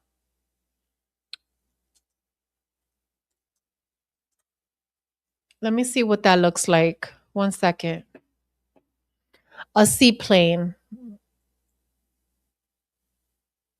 Oh, I see. But why did they have that on standby? I don't get it. Why didn't they use it? You get what I'm saying? Anyways, whatever. They had the seaplanes on standby, according to him. Well, but after the island was clear, there was really no use for a seaplane, Right. Just based on a float plane, we'll call it, right? So yeah, I get the call from the sheriff's department, and I'm almost to the Lake Mars boat launch, where the ICP was, and I found out before the mother. They called me. ICP, Incident Command Post. Incident Command Post, right? The sheriff. Nobody knows our acronym. RTB right. means return to base, by the way. Boat launch, where the ICP was, and I found out before the mother. Why did you have to say that? Like, why? I found out before the mother. Like, you want a pat? You want a pat on the back? Is that what you want? You want a biscuit? What you want? You want a doggy biscuit because you found out before the mother? Why did you have to state this? What is it? What is it? I don't understand. What's the motive here? What is the motive, right? Why do you have to say that, you know? Let me fix my levels.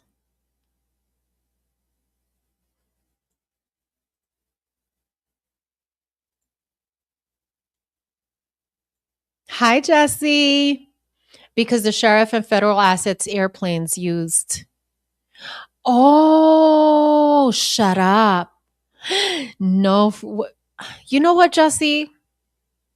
I'm done with you. You be knowing too much. You know too much. But listen, okay, let's continue. They called ICP, Incident Command Post. Incident Command Post, right? The sheriff. Nobody knows our acronym. RTB right. means return to base, by the way. I said that earlier. We need an acronym, Joe. You put a buck in every time you use it. Yeah. So I get the phone call from the sheriff. Then the mother calls me immediately after. Sheriff calls me. He calls the mom. Mom calls me. And I asked her, you know, she was obviously got the news. Yeah. I asked her where she was. She was about 10 minutes out. So I'm at the ICP right there at the boat launch, literally just starting to meditate for a minute, right? Because I knew what was coming. Mother and father get there. And this is one of those stories that'll get you. Car pulls up. I see them coming. They're white Volkswagen, whatever. Yeah. And mom gets out and runs to me. I mean, literally runs to me 15 yards, gives me the biggest hug ever, in tears, and collapses in my arms. It's one of those moments I won't forget. And it's a driving moment, right? From there, we literally sat on the ground, Brian. It was interesting. You know, they offered the command post, the command vehicle for us to go sit in the air conditioning. And I'm on the ground. She's on the ground. She's crying. I got my arm around her. Nolan's father was there. And it was just one of those surreal moments where, you know, we're all saying a prayer, and we know that that's the beginning of some really hard times. Okay, I think that's all I wanted to get out of here. So, here is a maybe. Let's see. Some of his longtime friends, they get out there around 3 o'clock. The operator of the boat notices that it's taking on water. The bilge's not working. He wants to take the boat back to the boat launch. They decide to pack up and leave. Nolan is talking to some other friends at that point, says, no, I'm good. I'm going to hang back and I'll catch a ride with somebody else. His friends leave. Shortly after that, presumably, there's another report that another friend of his saw Nolan closer to 4 o'clock still. Here's where he says that there's someone else that saw him closer to 4, still on the islands, but with a different group on the island, talking to a different group of friends. Yep. Didn't hear anything. I haven't heard any credible eyewitnesses who saw him after that. But that puts him on the island, presumably after his original friend group left. So now we have the gap from then. Yeah, but how credible are these other witnesses that are seeing Nolan after his friends leave? How credible are those witnesses? And about 4 o'clock on July 4th to when he went in the water, which we don't know. I'm assuming that was before dark, before all the boats left. And he did not make it back out of the water alive. So now you have the beast of the social media. Oh my God. Of people, clickbaiters and rage baiters going out there and making up all kind of stories. And Now you have these kids who are longtime friends of Nolan's who are getting death threats. Absolutely. It's compounding they're already shock and grief over the loss of their friend, probably feeling partially responsible, if not, just guilty anyway. Just like, man, I should have just made him get. Yeah. Why would you leave him? And take his phone. You didn't just leave him. You took his phone. In the damn boat. Say, man, we came here together. We're leaving together. Where it's bro code. And I'm not blaming the kids. I'm saying, like, I mean, if you're, especially. And trust me, we watched the interviews. There's no guilt from those people. You see zero guilt. Thank you so much. Thank you, Talking True Crime, for the jewels you're hiding. I would be too. Javon said he saw him per my timeline. Jesse, I think you're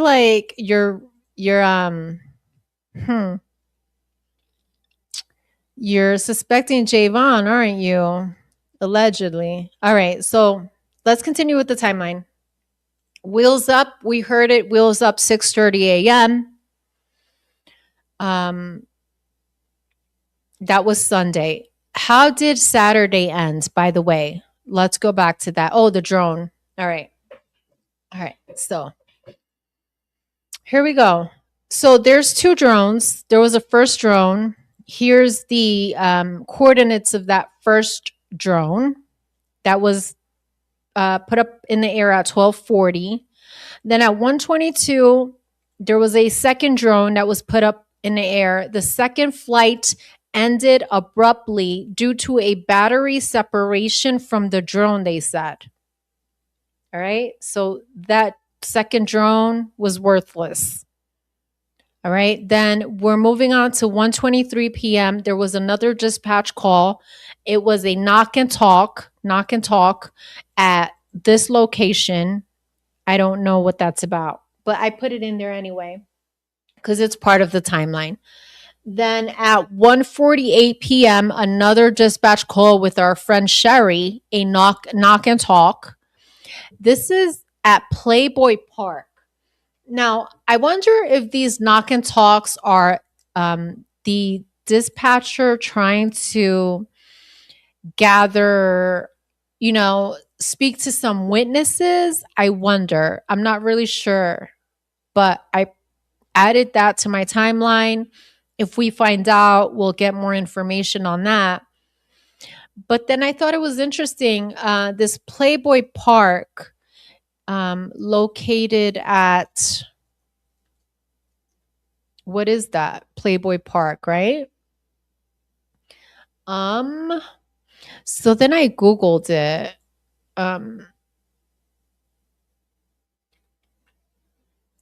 So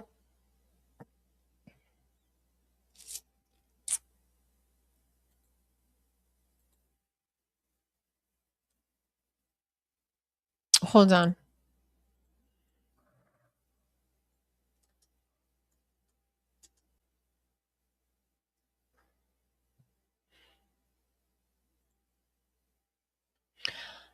Yeah, I don't know why this dispatcher went to this location. It's in Biloxi, it says. It's like a beachfront park.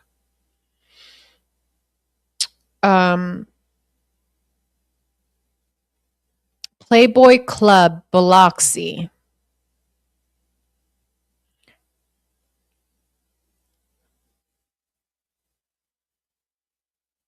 It's located near the Broadwater beachfront areas, a prominent feature of the Mississippi Gulf Coast.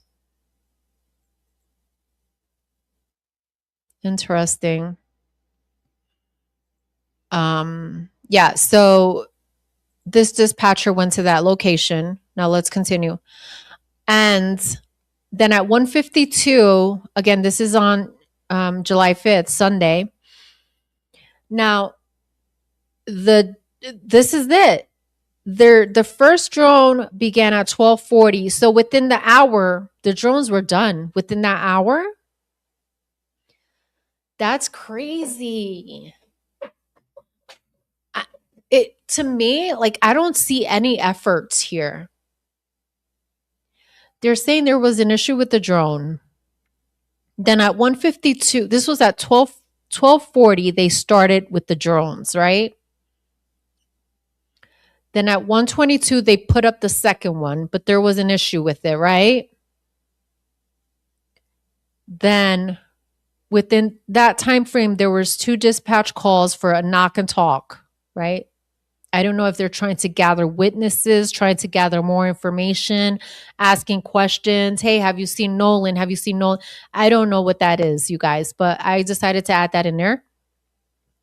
Then at 1:52 p.m., which is legit about an hour, they've been out there for an hour so far, right? That's crazy. So you're out there for about an hour, but you're done. Done with drone flights, heading back in. The excessive heat caused the lithium batteries to swell. Further flight attempts were canceled due to excessive heat. So this is still early. You guys, this is still early. 1:52. It's still early. You have to find this kid. What do you mean we're done? What do you mean we're done? I can't. Look, they were only out there. The vessels were deployed 9 a.m. Vessels deployed 9 a.m. They were searching, right? You're searching for him. You're done? What you mean you're done at 1:52? That's crazy. Anyways, now I included this in here because according to the Cajun Navy on Law and Crime, let's play this one. Let's go to this one.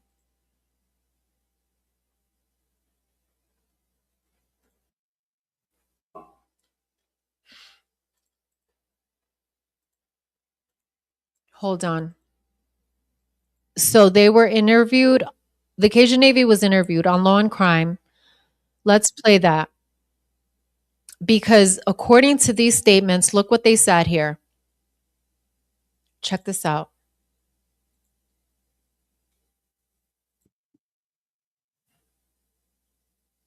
I'm going to read this and then I'm going to play the video. Ready? According to the Cajun Navy on Law and Crime, on the 5th, that Sunday, they had a rescue specialist, a drone operator go out on the boat. And they said they spent several hours, you guys, several hours on the island and around the island. They were unsuccessful in finding clues. There were 4 boats and 2 drones provided by the Cajun Navy volunteers. And they had seaplanes, which they didn't use. Brian Thrasher also says the volunteers spent better part of the day out there. So I'm getting the impression that the Cajun Navy were there for a long time. Let's play that interview so you guys can hear for yourselves.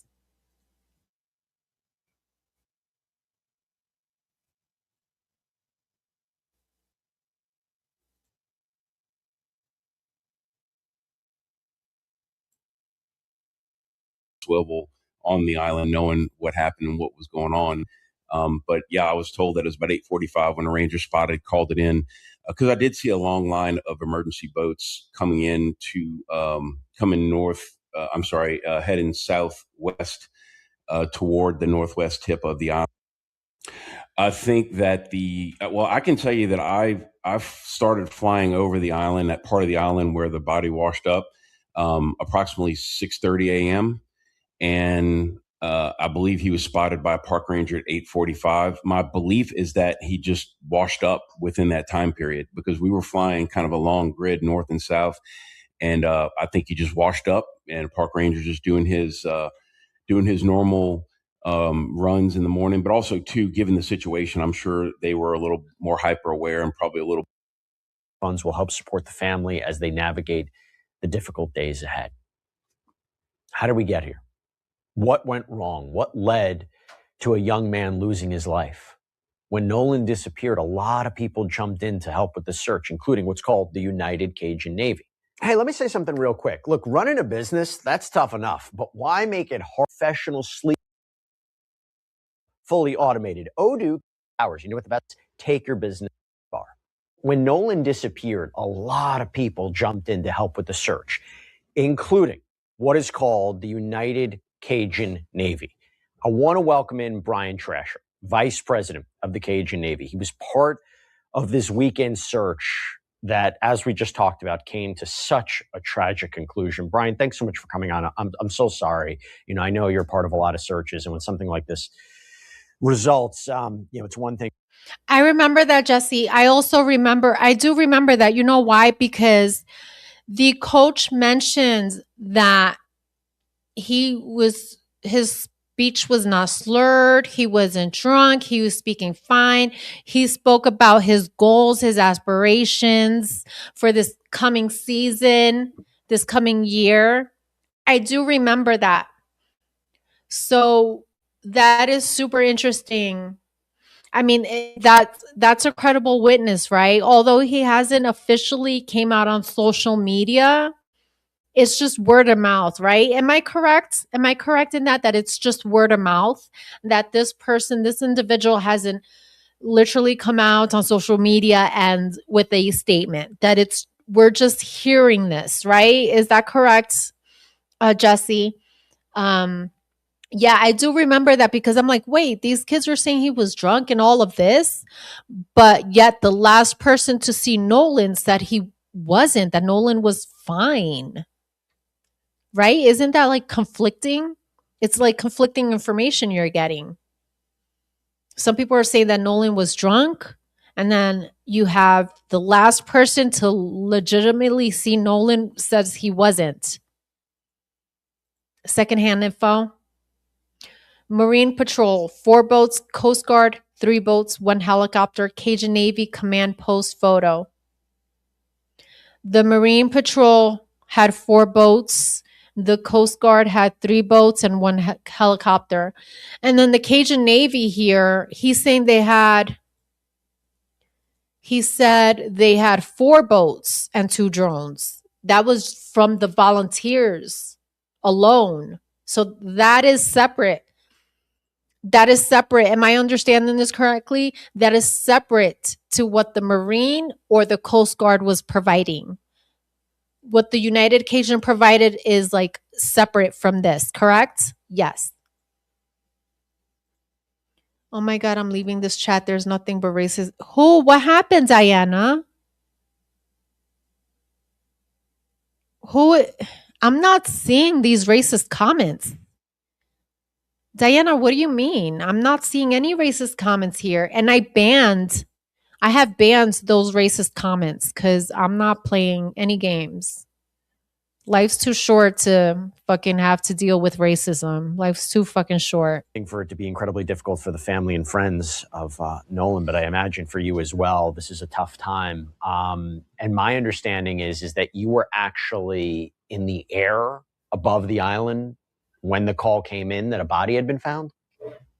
That's correct. Yeah. The on Sunday, the 5th of July, we had a rescue specialist and a drone operator go out on a boat, and they spent several hours out there on the island and around the island, and they were not successful in finding any clues. So that's when we decided to do aerial reconnaissance. So yesterday morning at first light, I went up in a single engine fixed wing aircraft and flew basically a grid around Horn Island, Ship Island, which are barrier islands just south of Biloxi and Pascagoula, Mississippi, down to Chandelier Islands, which is actually part of Louisiana, but just due south of those barrier islands, and looking for any kind of activity. And then, as we flew over the northwest tip of Horn Island, going back north, we noticed there was a couple of boats beached up on the beach that were not there before.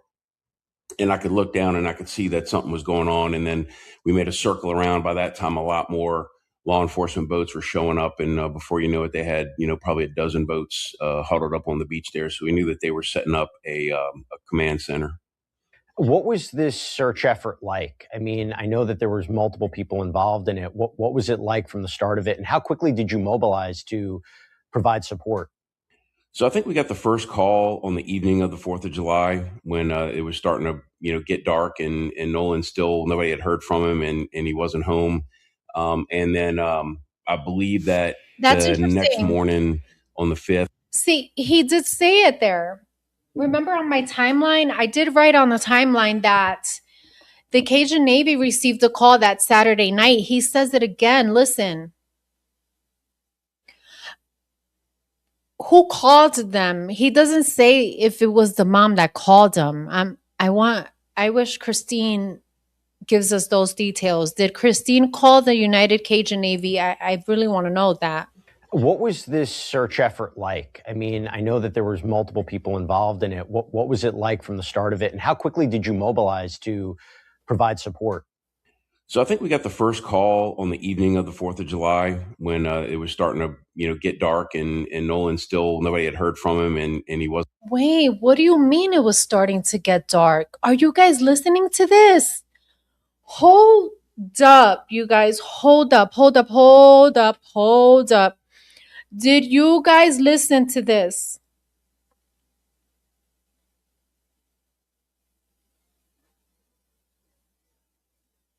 Yeah, I have too. CNN blackmail. Jesse,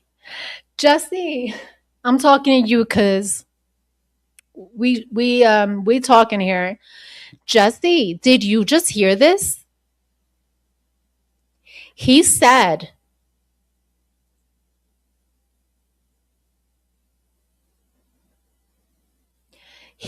he got a call before it started getting dark. Boom.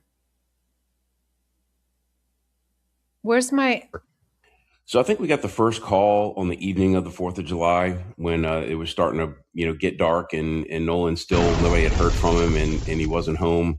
And then I believe that the what? next morning. Before it started getting What dark. was this search effort like? I mean, I know that there was multiple people involved in it. What was it like from the start of it, and how quickly did you mobilize to provide support? So I think we got the first call on the evening of the 4th of July when it was starting to, get dark, and Nolan still, nobody had heard from him, and he wasn't home. And then I believe that Now let's do this. Let's Google what time did it start getting dark on the 4th of July. Let's Google that. In Mississippi Gulf Coast. Hold on one second. We're going to get to the bottom of this right here. What do you mean the United Cajun Navy was called before it was getting dark? What time is sundown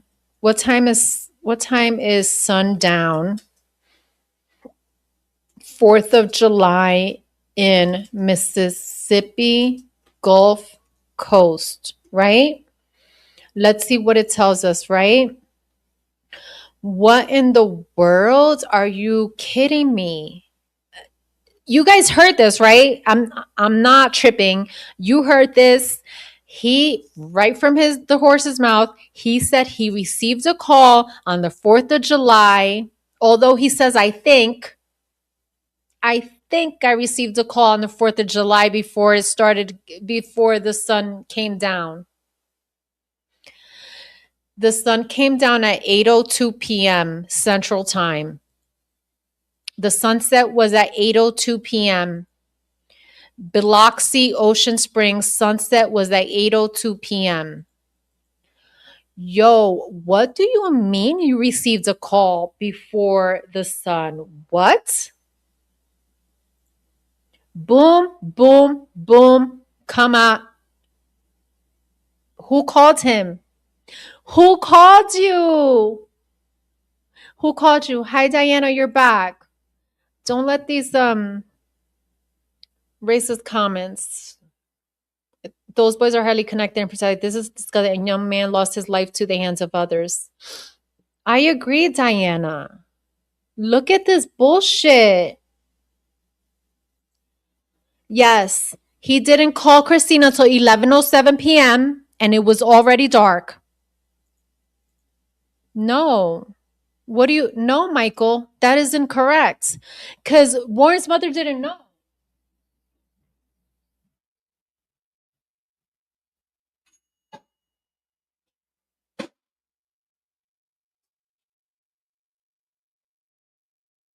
No, Michael. No, Michael, that wasn't the mom. How could the mom have called the United Cajun Navy if she didn't get a call from Warren until 11:07 p.m.? That wasn't the mom. It wasn't. I'm going to play it again, and we need to clip this shit for the TikToks. Ready? Where are we?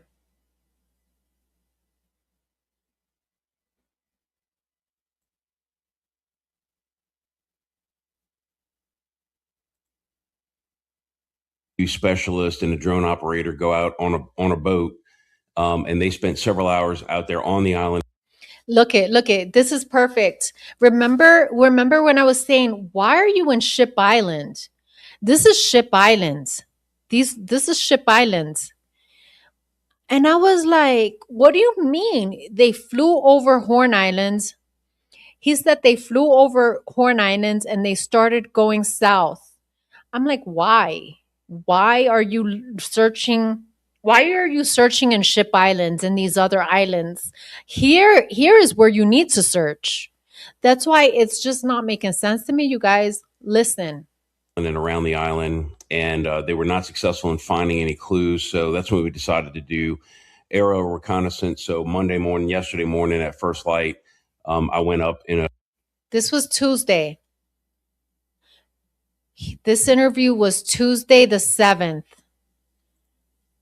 Tuesday the 7th. Okay. That was the day after Nolan was found. Nolan was found Monday the 6th. So now he's being interviewed the 7th. Okay? Okay.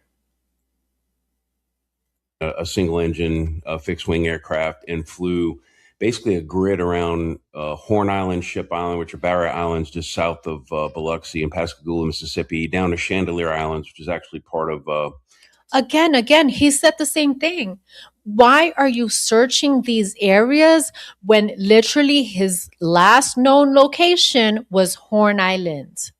Is this making sense to anyone? Because it's not making sense to me. Why are you searching the Chandelier Islands, the Ship Islands?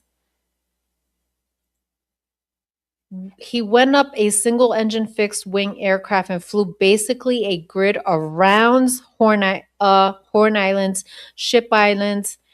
Why, if he? Anyways, I went up in a single engine. I think I have exhausted that fucking point to death. I have exhausted that point to death, right? I don't think I should mention anymore that these guys, it looks like they didn't have their eyes on the prize. The eyes on the prize was Nolan. They had their eyes everywhere else except for where they needed to be. It's crazy. A fixed wing aircraft and flew basically a grid around Horn Island, Ship Island, which are Barrier Islands just south of Biloxi and Pascagoula, Mississippi, down to Chandelier Islands, which is actually part of Louisiana. Why? He was in Horn Islands. Why would you go down there? I can't. Part of Louisiana, but just due south of those Barrier Islands, and looking for any kind of activity. And then, as we flew over the northwest tip of Horn Island, going back north, we noticed there was a couple of boats.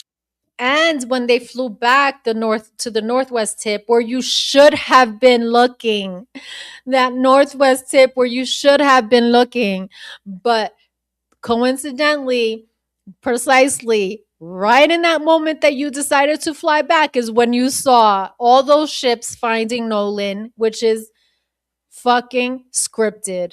Fucking scripted. Beached up on the beach that were not there before. And I could look down and I could see that something was going on. And then we made a circle around. By that time, a lot more law enforcement boats were showing up, and before you know it, they had probably a dozen boats huddled up on the beach there. So we knew that they were setting up a command center. What was this search effort like? I mean, I know that there was multiple people involved in it. What was it like from the start of it, and how quickly did you mobilize to provide support? So I think we got the first call on the evening of the 4th of July when it was starting to get dark, and Nolan still, nobody had heard from him, and he wasn't home. And then I believe that the next morning. What are you saying? Again, I have to replay this because I am mind blown.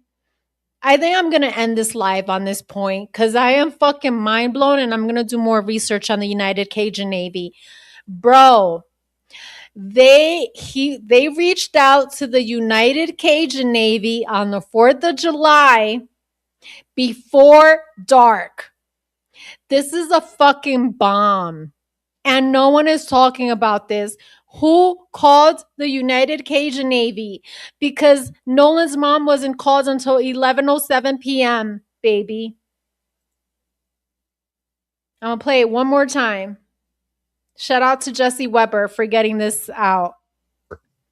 So I think we got the first call on the evening of the 4th of July when it was starting to get dark, and Nolan still, nobody had heard from him, and he wasn't home. And then I believe that the next morning. What was it like from the start of it, and how quickly did you mobilize to provide support? So I think we got the first call on the evening of the 4th of July when it was starting to get dark, and Nolan still, nobody had heard from him, and he wasn't home. When it was starting to get dark in the 4th of July, well, then that would mean that someone contacted the United Cajun Navy before 8 p.m. because sunset in the Biloxi, Ocean Springs, Mississippi Gulf Coast area on the 4th of July was 8:02 p.m., baby. So who called the United Cajun Navy before calling Mrs. Wells at 11:07 p.m.? Who calls the United Cajun Navy before dark? I don't know, but I'm about to send this shit to Ben Crump. I'm sending this shit to Ben Crump. Let me share my screen so you guys can see. I'm not fucking around. Here it is. What time? There it is. If you guys don't believe, there it is. On the 4th of July, sundown was at 8:02 p.m. Okay, just a quick Google search will give you the answers. All right, so who the fuck called the United Cajun Navy before reaching Mama Wells at 11:07 p.m.? Who did that? Let's go. I'm out of here. Jesse, thank you. I thank you. Thank you. Thank you for being here. I'm out.